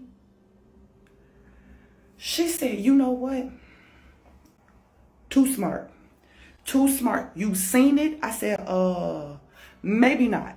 You know, I'm half blind, so I don't know what I saw. I ain't see it. I don't know what you're talking about. My grandma said, "I'm gonna have to get this house blessed again. Lord have mercy." And walked away. I looked at the lawn man. He looked at me. He said, "Don't look at me. Don't look at me, because that's what got us in this trouble in the first place. You and them fucking eyeballs. Goddamn, you little heathen. I'm not looking at you no more." Ain't no way, because once I got you stuck, I got you stuck. Even to this day, it don't matter. Well, don't let me put these eyeballs on you, because I'm going to have you wrapped around my finger. I had another encounter with gnomes at the Japanese garden on the south side, back by the Field Museum. Oh, those little things, they're thieves. We'll talk about those next time. Hello, it is story time. Paranormal Chicago activity, more specifically my house and a portal that I used to play in, and how I had to fight off gnomes for jewelry that they were stealing. Right off the rip, I need you to understand my house is old. Like old. In Chicago, there is a little community called Chatham. In Chatham, we have these things called historic bungalows. Those are our houses. Those houses are literally hundreds of years old at this point in time. Back in the day when I was a shorty, it was already pushing 100 and some change. And we talking about in the early 90s. There's 3 portals in my house. One portal is in the basement. Y'all already know I'm blacker than black. You ain't got to worry about that, because who the fuck finna go in the basement and be rooting around? Not I, said the cat. There was a literal line drawn on our basement floor. There was one time that I crossed it and I heard growling. We ain't have a dog down there. You ain't got to worry about me coming back. You ain't got to worry about me. The second portal was in my mama and my daddy room. They had their own private enclosed back porch, and it had a closet in it. That's where I met Lily, and she used to take me to a fairy playground. I absolutely loved it. The third portal was in the hallway closet across the hall from my grandma. That's where I had to fight the gnome. I told y'all before, vampires are scary, gnomes are terrifying. They're shapeshifters. They can be big, they can be small, they can be little, they can be fat, they can anything. Whatever they want, they can do it. Now, apparently, these gnomes are attracted to riches. And my grandma had the riches, okay? She had them. She had a drawer full of jewelry. And I mean, like, all kind of jewelry. Costume jewelry, real jewelry. It didn't, like, y'all, she had gaudy pieces, little dainty pieces, masculine pieces, like, Granny had jewelry. And the reason why is because I think it was payment for her healing people in different ways, but, you know, she ain't never really say. Now, me being me, I used to love playing in this jewelry. However, at one point in time, my grandma told me that I could not play in the jewelry because it was going to come up missing, either by my hands or somebody else's. I thought she was talking about my crackhead ass auntie. My mama's sister, fuck that bitch. Well, she used to steal every goddamn thing. Go figure, she wasn't even talking about her. Huh. My grandma didn't really put hands on me. Every now and then she had threatened me with a switch, but she didn't really put no hands on. However, I distinctly remember this one time I was playing in her jewelry. She was supposed to be at work. That woman got off early, came home. She seen me playing in that jewelry. That woman wore me out. She kept on saying, "How you know something not watching you? How you know something not watching you?" And I literally said, "Auntie is not here. No one is watching me. I've been here by myself this whole time. I'm fine." She didn't say who was watching me. She said what was watching me, and I ain't pay attention to that. 3 days later, I'm playing in our living room and it's nobody in the house. All of the adults are outside. My granny room is directly above me. I hear something in her room, but I know for a fact no one is up there. So here I go trying to be Harriet the Spy. Shout out to the 90s. And I'm creeping up the stairs. I get to the last stair and I put my eye over the last step. You know what I'm talking about. Y'all, I fucking seen them. Oh my God. They little, like the little green soldiers on Toy Story, but they ugly. They ugly like the little goblins in the bank on Harry Potter. They ugly.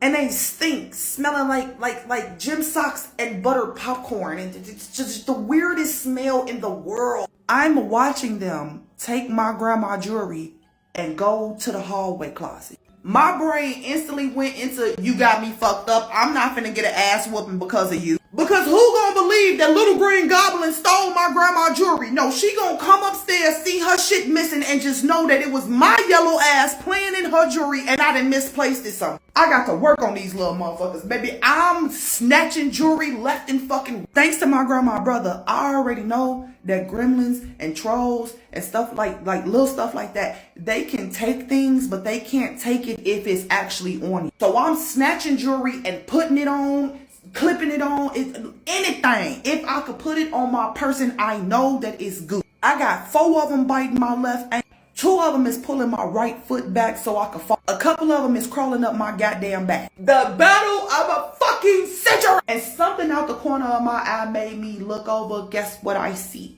I see that it's 4 of these little fuckers who has this big, heavy white box. I know what's in the heavy white box.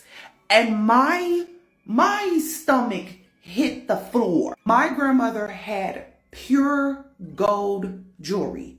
It is a 24-inch chain that had this beautiful raw pearl pendant on it.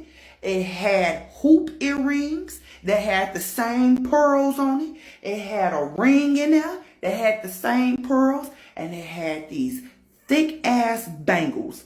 Listen, this box is heavy. I know the box is heavy because it's solid, pure gold jewelry. And just for a second, like, can we just stop and think, like, why would a woman on the south side of Chicago have pure solid gold jewelry? How did a woman on the south side of Chicago acquire pure solid gold jewelry?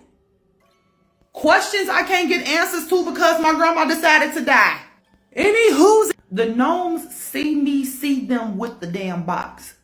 They get to screeching trying to take off. No, hell no, you not taking that because eventually it's gonna be in my possession when I get old enough. They dive into the in the front of the closet is nothing but bags of clothing and cans, like aluminum soda cans. And we're gonna get into that in a hot second. They dive in, I dive. When I dive in, I get stuck.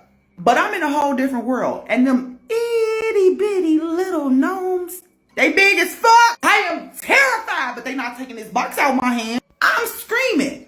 My uncle come out his room. His room is a little ways down from that little closet. He, what the fuck? Wait, get out of there. I'm screaming, pull me out. My uncle get to screaming my grandma now.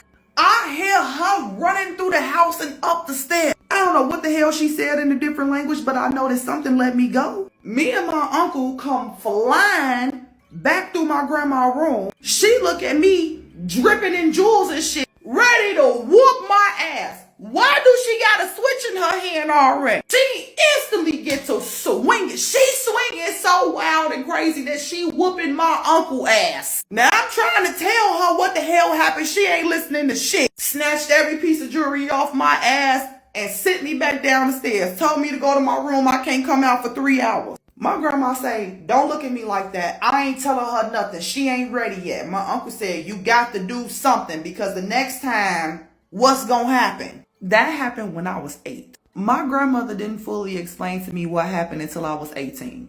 I asked her why from that day I couldn't never see him again. And she said because she did a lot of warding and protecting, which is the reason why we couldn't go to Miss Tut house. Go figure, Miss Tut kept the gnomes at her house to keep them away from the kids. Because even though I was the only child, every kid in the neighborhood was always at my house. Yeah, so gnomes and portals in my house.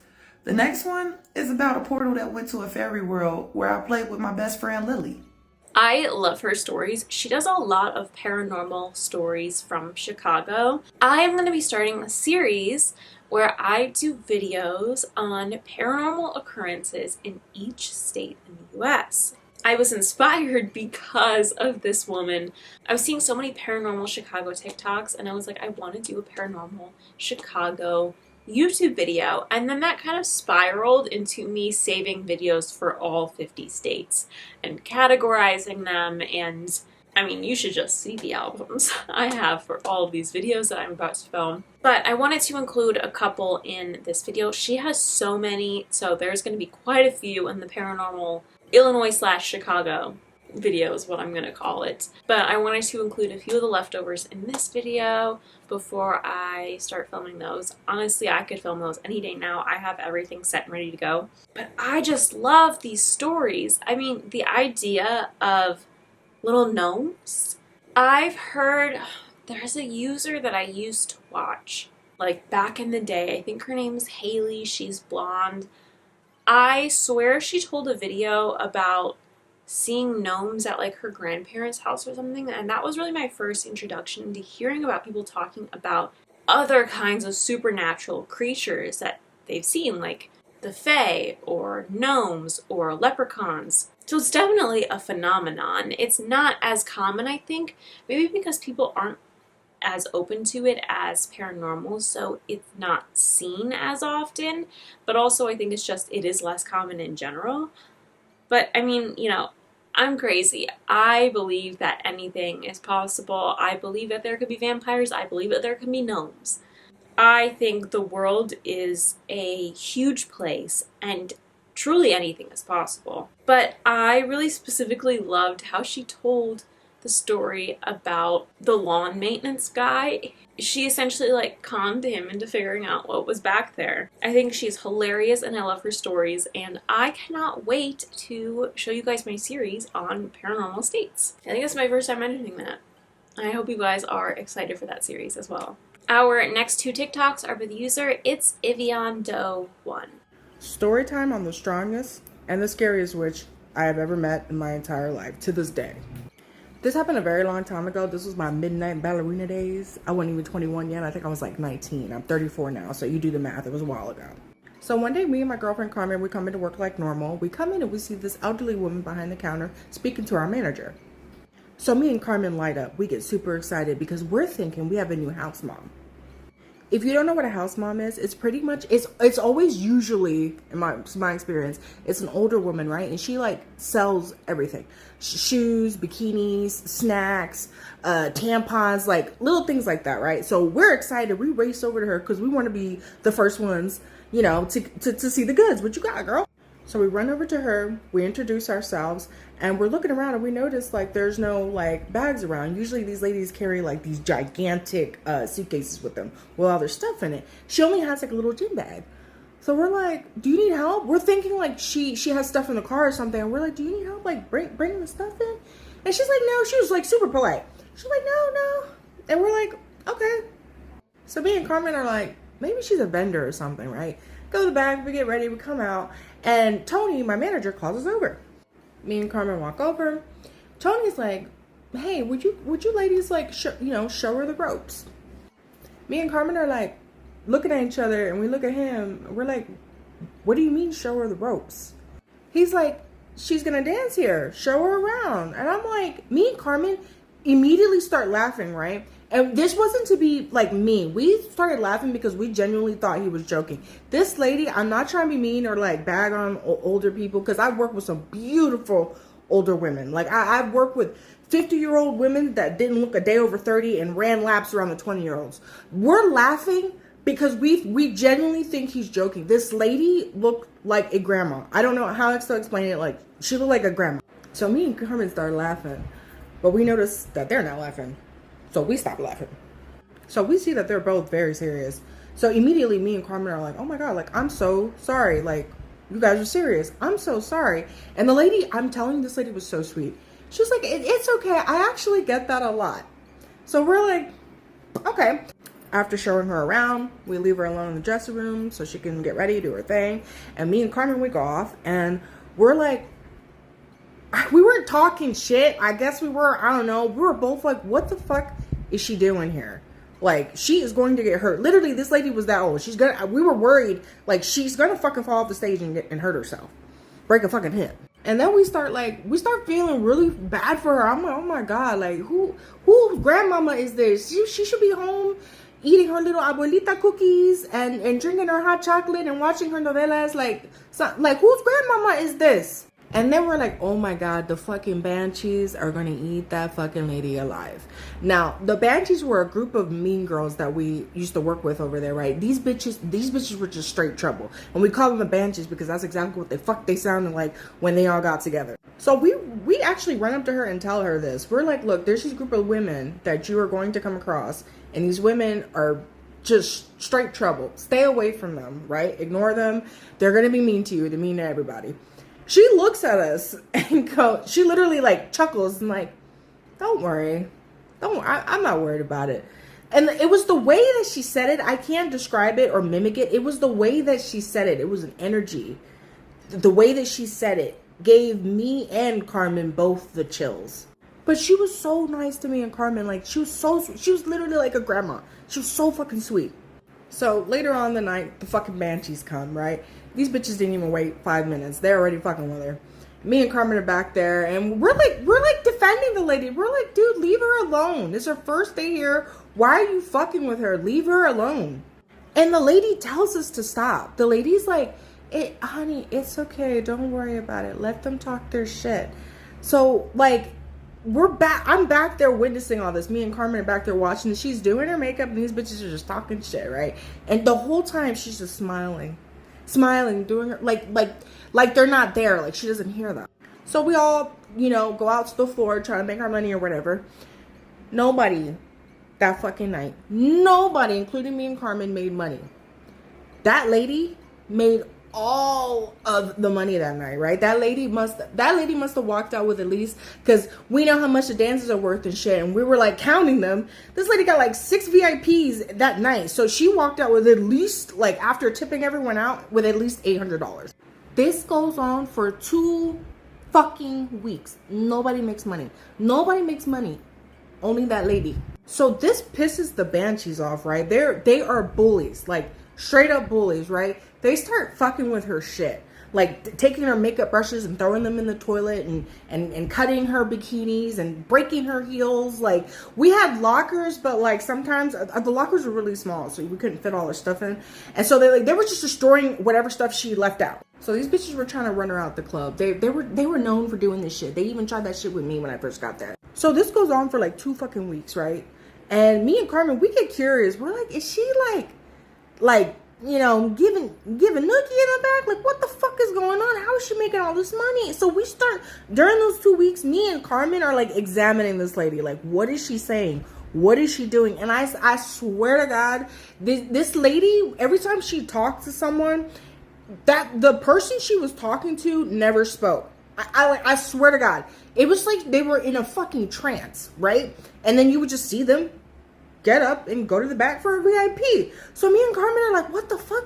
We get nosy, right? We get curious, and we peek back there to see if she's like doing anything, and she's not. She's just, slowly dancing, but we notice she's like, it looks like she's talking. The music is really loud back there. It looks like she's talking. These guys are just sitting there. It look like they're in a fucking trance. So like I said, for 2 weeks straight, nobody made any fucking money. So me and Carmen are like, man, fuck this. We're going to go to another club for a little bit because we got rent to pay. So me and Carmen walk to the back, to the dressing room to get our bags and stuff, right? When me and Carmen walk into that dressing room, that lady is sitting by herself in the corner of the dressing room. The way the dressing room was, it had these wraparound mirrors all around the dressing room. But when you walked in, to the immediate right was these set of lockers. So like where she was sitting, she couldn't see us, but we could see her in the reflection of the mirror. And I shit you not, I swear on everything and everyone that I love, we see this lady sitting in front of her mirror, going like this, like shaking her head and going like this with her hands right in front of the mirror. And she's chanting, right? And we don't understand. Me and Carmen both speak Spanish. This isn't Spanish or English. We don't know what the fuck she's saying. So me and Carmen clock this shit. We look at each other and we like slowly back out. We're like, yeah, she's a bruja. She's doing witchcraft. That makes a lot of sense now. We wait for her to leave the dressing room and we both run back there, grab our shit and fucking go, right? Because hell's in the motherfucking nah. So after like a week of bouncing around clubs, we go back to our home club, right? And both me and Carmen have an envelope in our lockers. And there's money in the envelopes. We both got $400 each. And there's a letter from that lady thanking both me and Carmen for being nice to her.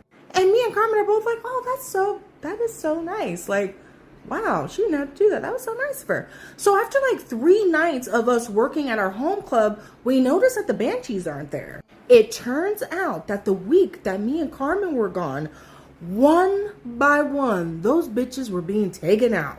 And I apologize ahead of time for saying this with a smile on my face. Like, no one deserves these terrible things that happen to them. But these fucking bitches were a terror. Like, seriously, these bitches made work a nightmare. The ringleader of the banshees, right? She had a child and the baby died of SIDS. The second girl lost her life to domestic violence. The third girl got into a horrible car accident and could not dance ever again. The fourth girl, I guess, went to a party and had taken some stuff and lost her fucking mind and was never the same ever again. And the fifth lady ended up in prison for a long time for moving stuff for her boyfriend. So, yeah. I know 1000% with my whole heart, for a fact, it was that lady, the bruja. All those girls that were fucking with her got theirs in the end. And I know it was that lady. And me and Carmen never saw that lady again, which is really weird because in that world, dancing, especially like in LA, you eventually always end up running into the same dancers because LA is small and there's not that many clubs. We never saw that lady again. And like, I'm sorry that all those terrible things happened to those women, but the club had never been so peaceful ever. Like, that lady cleaned up shop. So this is a follow-up video about the last video that I posted about the witch, right, that came to the club. A bunch of people are asking me questions. That video is going like semi-viral, so thank you guys so much. I love you guys. So I want to answer a bunch of questions and like address a few things and like, you know, point out some things that I noticed after everything. So I have a bunch of people asking me what was her stage name. For the life of me, I cannot remember what her stage name was, but I know for a fact that it started with a B. I'm getting asked where all this took place in. This took place at a club called the Gentleman's Club in Glendale, California. I have quite a few people on here saying like, oh, you know, maybe she was sent there. Maybe she was part of your spirit team. Maybe she had crossed someone there prior and she was someone, you know, sicked on the girls. This is what I think. I am a practicing witch and I've been practicing since I was, I want to say maybe like 17. So I'm 19 years old at this club when all of this happens, right? 3 months prior to that lady showing up, I had gotten jumped really bad by those girls, the banshees.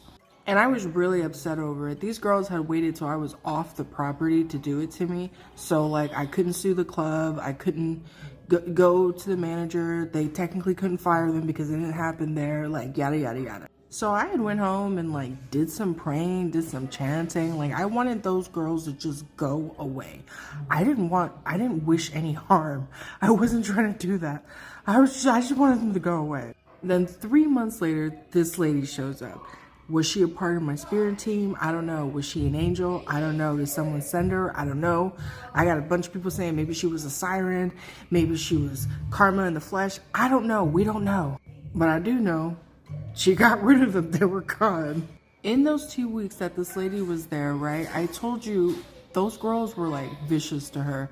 But she was really nice to me and Carmen. And every day for 2 weeks, every time that we were there and we were all there together on the ship, this lady had told you she was making all the money. And she because she knew me and Carmen didn't make any money, she would buy me, Carmen, lunch every day we were there. So me, her, and Carmen would all have lunch together. And she would always ask us about us. Like, she did not want to talk about herself. And every time we asked her about herself, she was very vague. All I know is that she was from Mexico. And she was very, like, I hate to keep using the word, but very grandmotherly.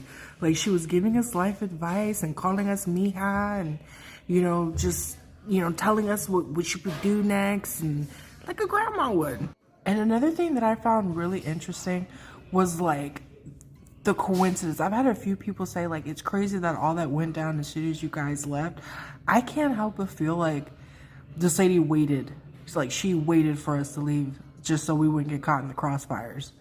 And I feel like she was intentionally, like, making all of the money so that me and Carmen would leave, because that's what we would do. We would just leave when we weren't making money. But the Banshees were very territorial. That was their club. So I feel like she knew, like, they're not gonna leave. I need these two to leave. Another thing that I think is crazy about her leaving us $400 each when we get back to our locker is that is exactly how much, me and Carmen lived together. That is exactly how much we were short for rent that month. We needed $800. So she left me $400 and left her $400. We had $800. We had rent. Another thing that I thought that was really strange about the $400 is the number 4 is like my ruling number. That's my number. I was born on the 4th of July, on the 4th day of the week. I'm the oldest of 4, and my ruling house is 4. So, like, 4 has just ruled my number. And I think the 400 was not a coincidence. As for what kind of magic I think she was using, I suspect that she was doing glamour magic or cloaking magic. Like, the men saw her one way, but the women saw her another. Because these men seem to be, like, head over heels for this woman. So was she a witch, an alchemist, a siren, an angel, karma in the flesh? I have no idea. We will never know. Oh, I definitely think someone sent her. She was there for a purpose. She was there to get back at those girls. And I personally think this is a good example of why you should always be kind to people. I mean, duh, like, just be kind. It's not that hard. But I think also you should be kind to people because you don't know who they truly are. They could be masking themselves to be someone who's weaker, more vulnerable, but in reality, they have some kind of ability that will make you regret treating them poorly. I think in most cases it's just best to be nice to people. It's not necessarily a situation like this. But on the off chance, if you have no other reason why you think you should be nice to people, let this be your lesson that people can surprise you. Our next TikTok's with user, That Witch Up the Holler. Okay, my stitches are glitching and I am late to the show, but I still wanted to give you my weirdest what was that story. My husband and I were raised in a very conservative evangelical denomination, the same denomination, but we had very different viewpoints growing up surrounding the paranormal. So I'm a born medium, and I justified that by the book of Acts saying that some of us have the gift of discernment between spirits from the Holy Spirit, right? Jesus called us to cast out demons in his name. I'm here for it. I was all in. His family, though, believed that pretty much literally anything and everything could welcome in demonic forces into your life. Some 1 Peter, the devil is prowling around like a lion, seeking those whom he may devour stuff. So he grew up absolutely in terror.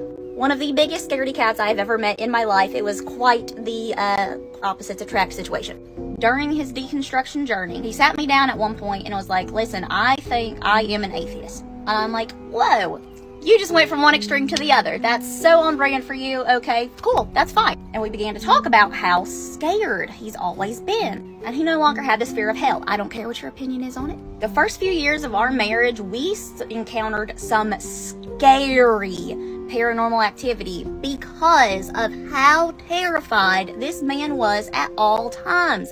His fear, the spirit of fear that he carried around, just manifested in some wild phenomena. So we're sitting there discussing that, and he's telling me about this freedom he has from fear. He no longer feels afraid of everything. And the energy in our living room changed dramatically like that. This overwhelming, thick cloud, just oppressive, just settled down in the room. It was unnerving. We had the TV on at the same time. We were watching Modern Family, kind of. And Sofia Vergara's face comes on the screen. But her eyes and her mouth were completely blacked out, and the background had turned blood red. And it was just freaky. And we're like, oh, go to the next episode because maybe this glitched. So we go to the next episode. And in the opening credits, every single person had blacked out eyes, blacked out mouth, and the background was red. Like changing from scenes. Every blacked out eyes, blacked out mouth. It looked evil. It was gross. So he's like, change it. So I throw on Bob's Burgers real quick because it's probably just a glitch with Modern Family for some reason. It's really weird, but whatever. Tell me why every single character on this animated TV show had blacked out eyes, blacked out mouth, and a red background. The overwhelming feeling of fear in that room was palpable. So we turned the TV off, and I said, that is enough. You cannot do this anymore. You cannot control us anymore. You can't hold us in fear anymore. We don't believe in you anymore. And it's gone. The energy cleared. It was like nothing happened. It was really like this one last scare tactic from that egregore to just like get its teeth back into us and be like, no, you have to be afraid. You need me. Or something. I don't know.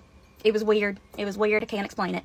I would love to hear your paranormal stories as they relate to technology, though. I want to hear those because those freak me out. Love you, bye. I think, atheist or not, whatever you believe in, this is a good trick that if something is bothering you, you say that you don't have power over me. I don't believe in you. Even if you absolutely do. With all your conviction, you say, I don't believe in you. You don't have power over me.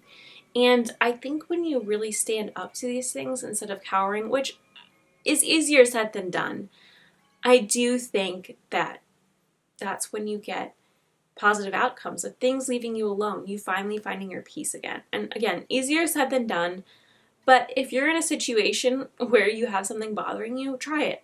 Try standing up to it and being like, hey, I don't believe in you. You can't bother me.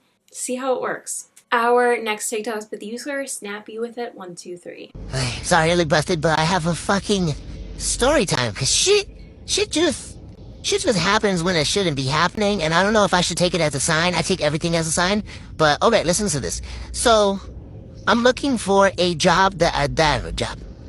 apartment that's close to my job. So I work near Pilsen, and like where Damon is, and if you know where like Pilsen and Damon type of shit, you know that there's that like long ass fucking bridge, right? It's a long ass fucking bridge.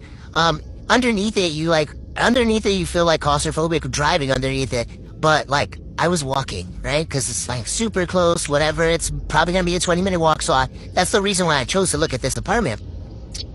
So I get out of work, I go walking underneath this bridge. Doesn't think much of it. It's pretty fucking cold, so I put my phone and my hands in my pocket. Also, I have like this, what's this called? Brass knuckle thingy, so I whatever, I feel safe and fine. But just walking, I'm just gonna look at the graffiti on the wall, because the graffiti's beautiful down there. It's just real dirty. So whatever, I'm fine. All of a sudden I get like a buzz in my pocket, right? So obviously it's my phone, so I take it out to look at whatever, I got a text message or whatever. My phone's completely unlocked, and it's pictures of La Llorona on the internet. Tell me, I'm Puerto Rican, so I didn't grow up with La Llorona stuff, right? So I didn't talk about it. I don't be Googling that stuff. The movie's came out, so I don't know why the fuck this is. So I'm fucking freaking out, and then I go to close it, and an even bigger picture of her fucking pops up. I'm fucking shooting bricks, whatever. It looks like, so I was like, maybe I got fucking airdropped this, so I'm exiting out it as fast as possible because I'm freaking out. And it looks like it was typed in. It says La Llorona on it. I'm like, what the fuck? Whatever, I'm freaking out. So I go to call my sister doesn't answer. And then I call my mom, just talk to me while I'm walking on this bridge, I'm freaking out. And she's like, what's up? And I go to fucking explain it, and the phone starts fucking and one, I haven't heard that in a while, but also, I'm fucking freaking the fuck out. My mom's freaking out because she don't know why I'm freaked out. She thinks I'm being chased or harassed or, about to be assaulted or whatever, but I'm fucking freaking out, and, yeah, so that's what happened, and finally it goes back normal. I had 2 more minutes. I was this close to fucking running in that bitch. I'm freaking out. Finally gets to the fucking other side of the fucking bridge. It's fucking Pilsenville. Fucking Virgen de Guadalupe is everywhere. So, yeah, so I don't think that's a good sign. Maybe I shouldn't get the apartment because now I can't even walk on the bridge anymore. So that was the whole point, is like, it's walking distance. I'm not fucking walking. Ah, scared. Our next TikTok is with the user My Banama. Story time of the haunted house that I used to live in. You guys wanted scary stories again. This one is really, really creepy, so make sure that you get under the covers, turn on a light, because this one gets creepy. Just a little backstory on this house because I feel like it is important. Me and my ex were looking for a house to buy together, and he had viewed this house when I wasn't there, and he fell in love with it. So we start doing all the paperwork, and there was some things that he didn't tell me at the time because he knew that I was spiritual and that I wouldn't be okay with it, but he loved the house and he thought it was fine because he wasn't really spiritual at the time. He said after the papers were signed that there was some weird decor in the house from the previous people who lived there, and he said that it kind of seemed like they might have been satanic, that there was just very interesting choices of decor. There was this weird painting that looked like it was demonic. I don't remember exactly what he told me the painting was, and that there was just strange things placed around the house that kind of looked a little bit off.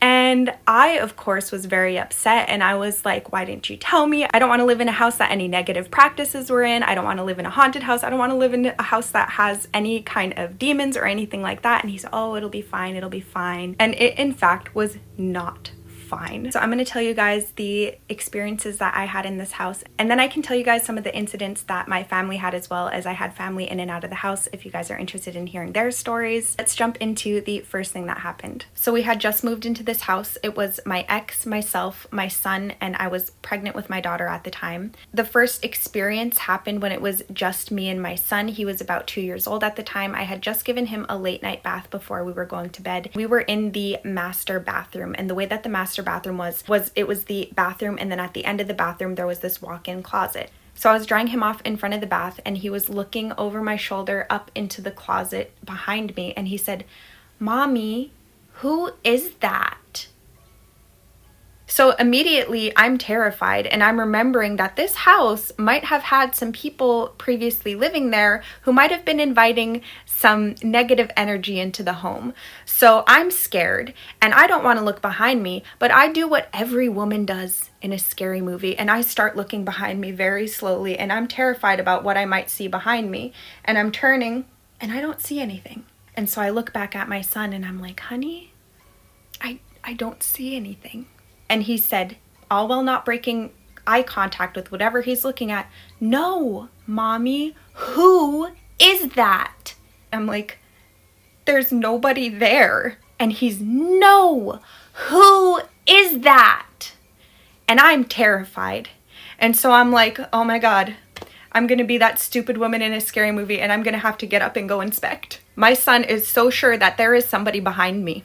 And so I'm like going, and I am like scared. I turn on the light, and I'm like, maybe he means, what is that? So I'm like looking, and I see like a nail kind of sticking out of the wall, and I'm like, is it this? And he said, "No, Mommy, who is that?" And I want to cry at this point.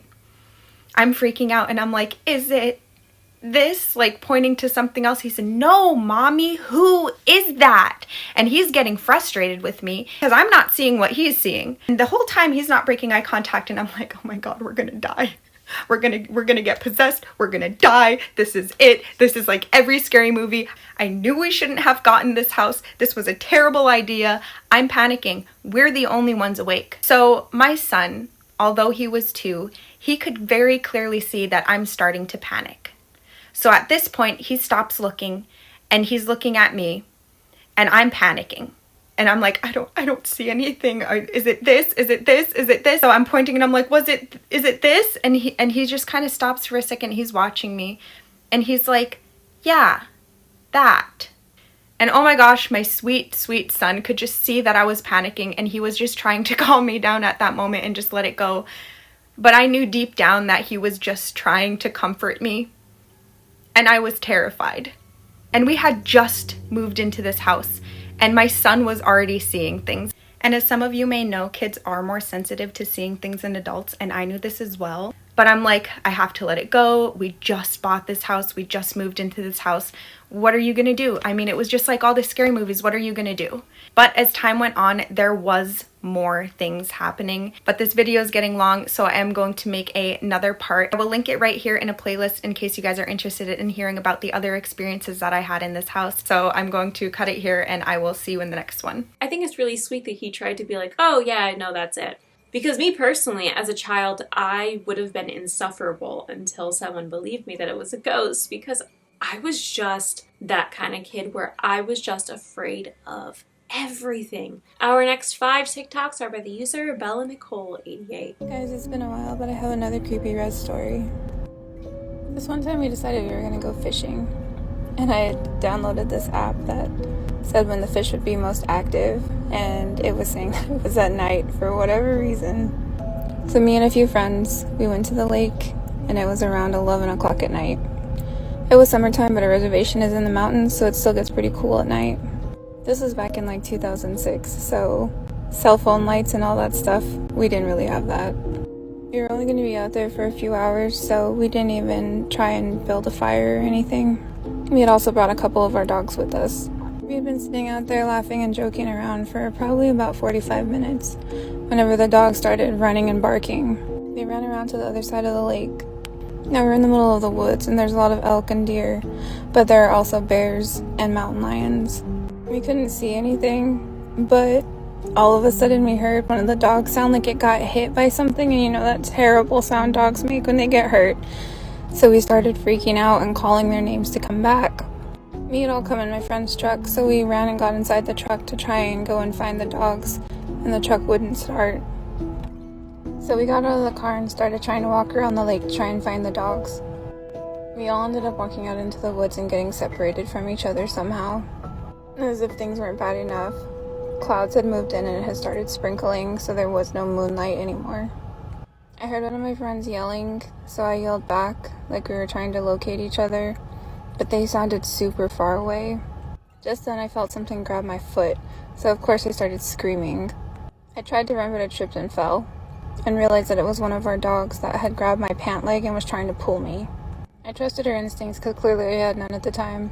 It was the weirdest thing. Her and the other dog were laying behind this log, and this is when I saw a huge shadow figure walking through the trees. Now I could barely make out what it was, obviously, because it was so dark. It sounded super heavy, and I could hear it breathing, also pretty heavy. The dogs were terrified.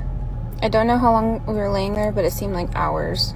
Finally, the sun started coming up and we went back to the car. It's important to note neither dog was visibly injured. Like for part 2, we got stranded there for another night.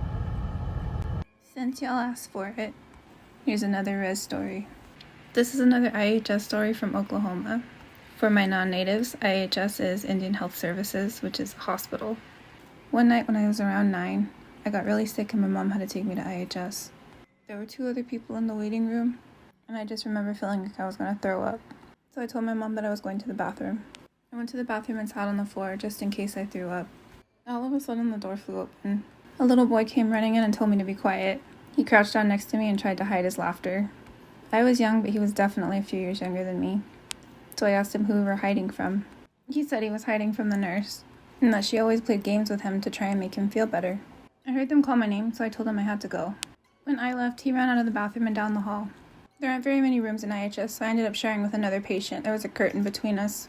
My mom went outside to fill out some paperwork. The same little boy came running into my room around the curtain. When I pulled the curtain back, I was shocked. Like for part 2. Okay guys, here's part 2 of the IHS story. I pulled back the curtain to find an older woman laying in the bed. She asked me if I was okay. I told her that I had seen a little boy run behind the curtain and I was looking for him. She told me that his name was Coda, and that he'd come back around. He's just naughty, and she laughed a little bit. I apologized for opening her curtain, and she said that any company was welcome, as nobody went to visit her. My mom came back in the room with my medication, and it was time for us to leave. As we were walking out, I stopped one of the nurses and asked her if she'd been looking for a little boy named Coda. She looked at me odd and said, "Did you just say Coda?" She then told my mom that the woman that I had been in the room with used to be a nurse at the hospital, and a long time ago her favorite patient was a little boy named Coda. They weren't aware of the circumstances, but they knew that he had passed away a long time ago. They said every now and then they could hear running and laughing in the hallways, but never saw him. As we were leaving, I heard the old woman laughing. I heard her say, "Coda, go hide and I'll come find you."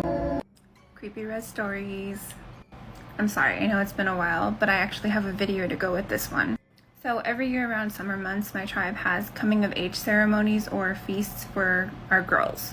They can have them whenever they want, but some girls choose to do it around the 4th of July, and this is like a huge celebration. It's open to the public. I mean, they usually are anyway, but the 4th of July one has like a bunch of vendors, and they have like a parade and a big fireworks show and all of that stuff. So I was recording some of the dancers one night at the feast. Okay, so this is the video I took. Hold on.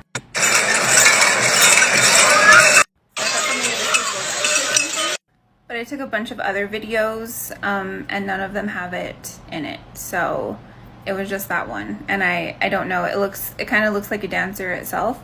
I sent it to my dad and he was kind of like, yeah, it looks like a dancer. So what do you guys think? Don't stay out late. There are a lot of things that roam around at night. You're out by yourself. I haven't told a scary story in a while, but I watched this video and I heard what she said and I felt like it was the time. So some of you that have been with me for a while know that I used to tell scary stories a lot. I kind of stopped, but I want to get back into it. And also some of you may have been with me long enough to know that some creepy things, some weird things, some random things have happened in my house. So I went through a really long period in my life where I didn't have faith in God anymore. And during that time, there's some weird things going on in my house. But like, just like subtle things that were really weird, like things would be moved or weird sounds, stuff like that. So I started talking to this guy who believed in God, and he sort of kind of told me that I needed to rebuild my relationship with God and stuff. And I was completely against it initially. And you know what? He didn't bail on me at that point, and slowly I did start rebuilding this relationship that I had. So this one night, he doesn't live close to me, so this one night I went to go see him, and I stayed the night at his house. This wasn't the first time that I'd ever stayed at his house or anything like that, but I was having a really hard time sleeping, and he was asleep, and I was just kind of laying there. So I'm awake, and he starts kind of talking in his sleep. And so it kind of sounds like he's praying. And so like I kind of turned to him and like asked him if he was okay, and he put his hand over my mouth and was like, "Be quiet, it's going to hear you." And like I immediately just like felt sick to my stomach because I was like, what? I like pushed his hand off my face, and he like continued kind of talking in his sleep, sort of praying. So needless to say, I didn't really sleep at all that night. So I'm driving back to my house, and he was on the phone with me, and I asked him if he remembered dreaming last night. And he says, "Yeah, what do you know?" And I was just immediately like, "What do you mean, what do I know?" So he starts telling me that his dream was that we were in the room that we were in, and there was a black shadow figure thing in the corner, and it was like coming for me, and it like was going to attach itself to me. And I hadn't told him that since I had been more open to praying and things like that, that I had started seeing this black shadow figure thing in my peripheral vision around my house. So I immediately panicked, and I told him about it. And he said, "Whenever you get home, you need to bless your house." So on my way home, I stopped at Walmart, picked up some stuff that I thought would be helpful in blessing my house. Never done this before. So I did what I thought I needed to do to bless my house, but things got a lot worse. If you're interested in knowing what happened next, leave a comment and I'll make a part 2. Unfortunately, a lot of her stories, she has so many TikToks. I was scrolling through them for the longest time, and a lot of her stories don't seem to have a part 2. She's supposed to come back for part 2, and I could not find a part 2, which is a bummer. But I feel like even the first half of her stories, like the ones that were only first half, are frightening enough as they are. I will say, before anyone says anything about, part 2s on such short videos, these were posted back in like 2023, I believe. So I think that was before the 3-minute videos were introduced. I could be wrong, but I think that's why there's so many come back for part 2s, and then she ends up forgetting about it. But from the sounds of it, she is very familiar with paranormal activity. Our next 2 TikToks are by the user Timothy Elijah. Okay, so I was thinking about some ghost stories that happen at my work. And okay, sorry about the birds be doing birds. So let me tell you about this story. So at my work, it's haunted. Guarantee that place is haunted. However, I am schizophrenic, so who knows what, I don't know. But I do believe in the paranormal, so that does fuck with me. So let me tell you about the story. So there was this, at work, what we do, we open the doors. I lock the doors, and in the very early morning, I work night shift. So in the very morning, we're opening the doors, me and my coworker, and one of the doors we were opening, I was opening it, then I was pushing it open, and then something was pushed against it, and I was like, whoa! So I pushed against, and then I pushed back at it, and then we're just like having this battle of like me pushing and they were pushing, and at first I thought it was one of the clients. I work at a rehab, and so I thought like, oh great, one of the clients got in there. So I was like, kind of like aggressively pushing it. Then I was like, okay, you know what, I'm just gonna let it go and see what happens. And then it stopped pushing, and then I pushed back, and it was like the most weirdest thing. Nobody was in the building, nothing was there, and it was just so weird. Anyways, probably about like 8 months later, I closed the buildings, and I was opening the buildings in the morning again, and that same room, the chair was up against the door. And I was like, okay, this is so weird. I closed this door.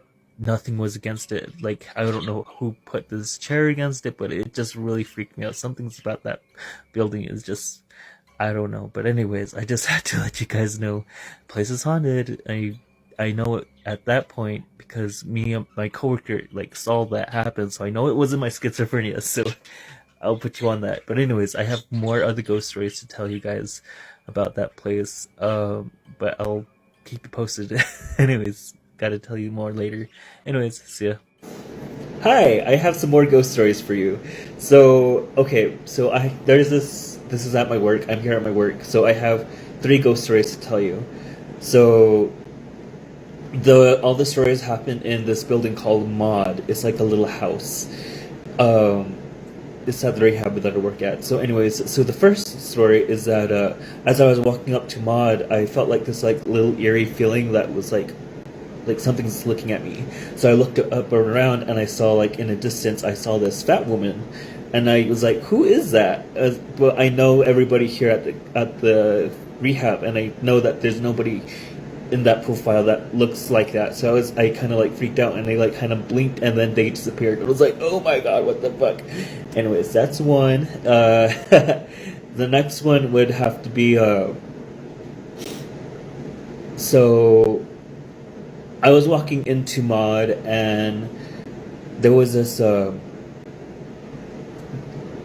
figure that walked by me. At first I thought it was like one of the clients that got up in the middle of the night. This is like probably like 2 or 4. Got up in the middle of the night and was walking, and they were walking past in the hall, and I thought it was one of the clients, but it was like a shadow figure, and I was like, oh my god, that is so freaky. So then I freaked out, then I like ran out of the room, and I was like telling my coworker like, oh my god, what the fuck, I just saw this, and then they were like, what, oh my god, that's so tripped out. Anyways, the last one was that this one was recently. This happened during the winter. I was doing rounds, and I was coming out of Maud, but before I left Maud, something pulled on my jacket and like yanked me back. And I turned around, and then nobody was there, and that freaked me the fuck out. I ran out of that building. I ran to the nurse's station, and I was like so out of breath. I was like trying to convey what I experienced to the nurse there, and she was telling me later on that she's like, dude, I thought somebody literally died or something like that. And she's like, dude, you were just like so freaked out, you're out of breath. And yeah, I was just telling her like, there's something in Maud, it just like pulled me and yanked me back, and it was just so freaky. Yeah, there's like a lot of ghost activity here. Actually, there was this building, the administration building, like the faucet turned on, weird, and nobody was there. Yeah. Anyways, see you later. Got it. Our final TikTok of the video is by the user Drifter Gray. Tell me a ghost story that sounds completely unbelievable but is entirely true. This is not so much ghost story as it is paranormal. And is it really paranormal or just something going on with my own mind? I'll tell the story. You can decide for yourself. This goes back to when I was in my 20s, back in the early 1980s. And a bunch of us young, hard-working guys decided that we wanted to go out and have a party on a Saturday night. Now, we were a pretty responsible group of guys, so we picked out ourselves a designated driver, and we set it up so that he'd take care of everything, and the rest of us were good to go. So we went down to our bar, and we proceeded to do just that. Well, pretty deep into the party, there was an emergency call came into the bar, and our designated driver had to leave. It was a serious emergency. I don't remember what, but there was no getting around it. So he had to leave, which left the rest of us in a pretty stuck position, because this was before there was Uber, and in this particularly rural town that I was in, there was no taxi service. So some of the guys were able to find their way home, me not so much. And I made a bad decision. I thought I could make it. Yeah, it was probably only a 3 to 5 mile drive from that bar to where I lived. Got in the car, started driving home, and sure enough, I passed out behind the wheel. And I was awakened shortly thereafter by the blaring of horns, and I mean very big horns, and I woke up and I am getting ready to dead center punch an 18-wheeler. Now, my hands were at about 10 and 2. My hands were probably about 1 and 3. I tried to turn the wheel to avoid the collision, and that steering wheel would not turn. And I looked down there, and in between my hands was another set of hands that were not mine. They were long. They were about twice as long as mine, bony, grayish blue with black fingernails. They looked like those Halloween gloves that you can buy at Spirit Halloween. They looked just exactly like that, but they were on that steering wheel. And the part that I've never got over is if those hands were on that steering wheel, where was the rest of the body? I couldn't see that. So I try and turn this wheel, it will not move. The gas pedal is pegged all the way down, even though my feet are not on any of the pedals. Well, the adrenaline kicked in. I was a pretty big old farm boy back in those days, and I grabbed that wheel and cranked it just as hard as I could. And the instant I did, those hands disappeared. The gas pedal let off. I slapped the brakes, but I instantly lost control of the vehicle. Went off the road, down through a ditch, and right through a farmer's wooden fence. Came to a stop in his field. Got out, took a look. Yeah, I made it. I was alive. I was scared as could be, but I was alive and looked like my car could drive. Well, right about that time, pickup pulled up behind me. 2 guys got out, came down, checked on me. Yeah, I'm okay. Looks like my vehicle's drivable, blah, blah, blah. You okay, son? Yes, I am.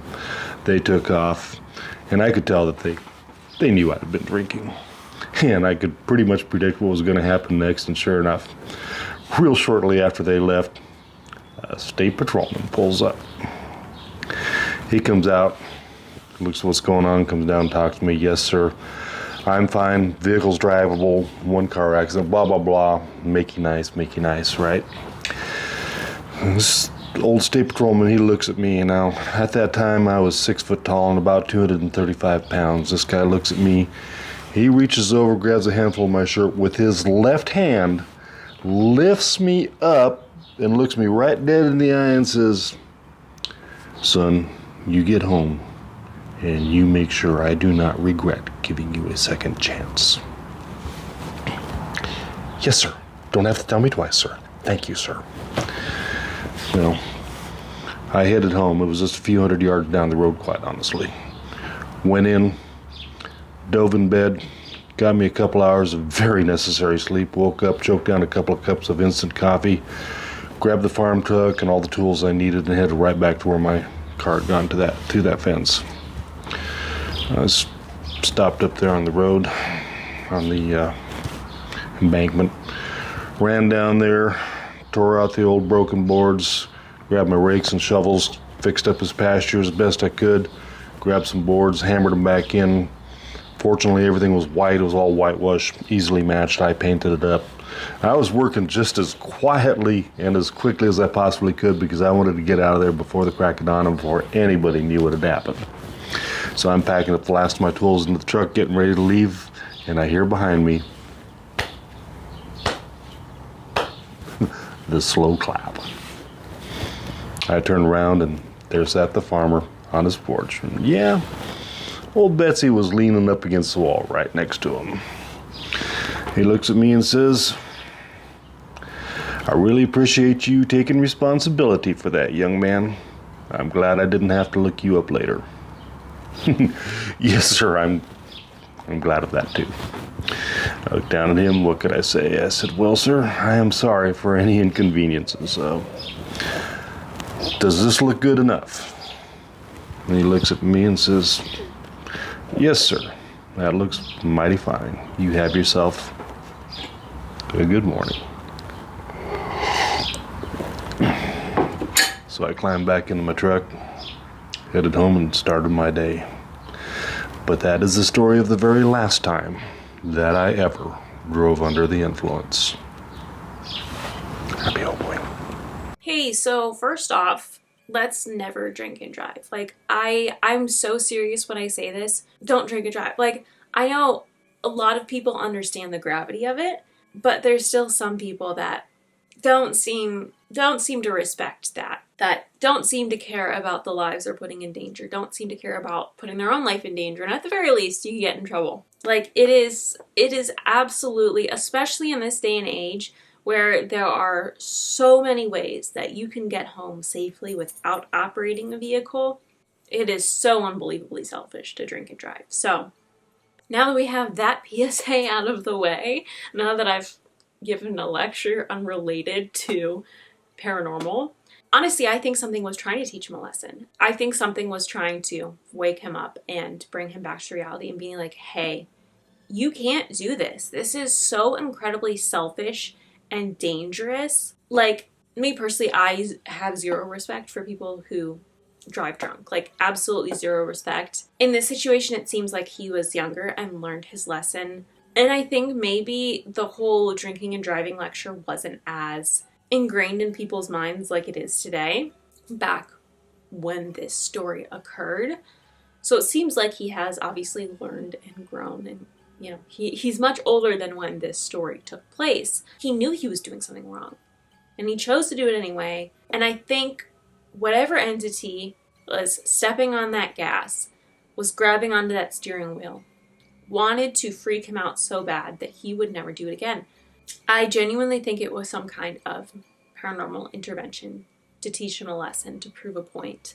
And it seems that it worked. I mean, I think the police officer giving him grace, but obviously being caught, definitely added to it. Seems, clear to me he learned his lesson. Sounds like he learned his lesson from what he's saying, but it seemed clear to me he learned his lesson. He cleaned up his mess, and it sounds like he never did it again. But I do think this is a case of some kind of paranormal intervention to freak him out enough to make sure that he doesn't do this reckless thing again. But that is it for today's video. I hope you guys enjoyed it. Let me know which stories were your favorite. Feel free to tag me in any you come across that you want to see me include in a future video. My username is @AbbeyStorySubmission. Also, my other social media links are down below. Please check out my TikTok and my Instagram where I post spooky special effects makeup content. I just posted another Stranger Things look, a Demogorgon look. Making that mask was a lot. This is said mask, prosthetic. It ended up being so heavy I had to not only glue it onto my face, but hold it on with a band. So if you want to see the look, check out my Instagram and TikTok, please. I think you guys will like my spooky special effects content over there if you like my spooky content here. If you guys like this video, please be sure to give it a big thumbs up. I will pop a couple of video suggestions on the screen for you to watch next. Please click the subscribe button down below and turn on post notifications so you never miss a video. I post Sundays and Thursdays at 2 p.m. Pacific Standard Time, 4 p.m. Central Time. As always, thank you so much for watching. I hope you enjoyed this video, and I will see you next time. Bye.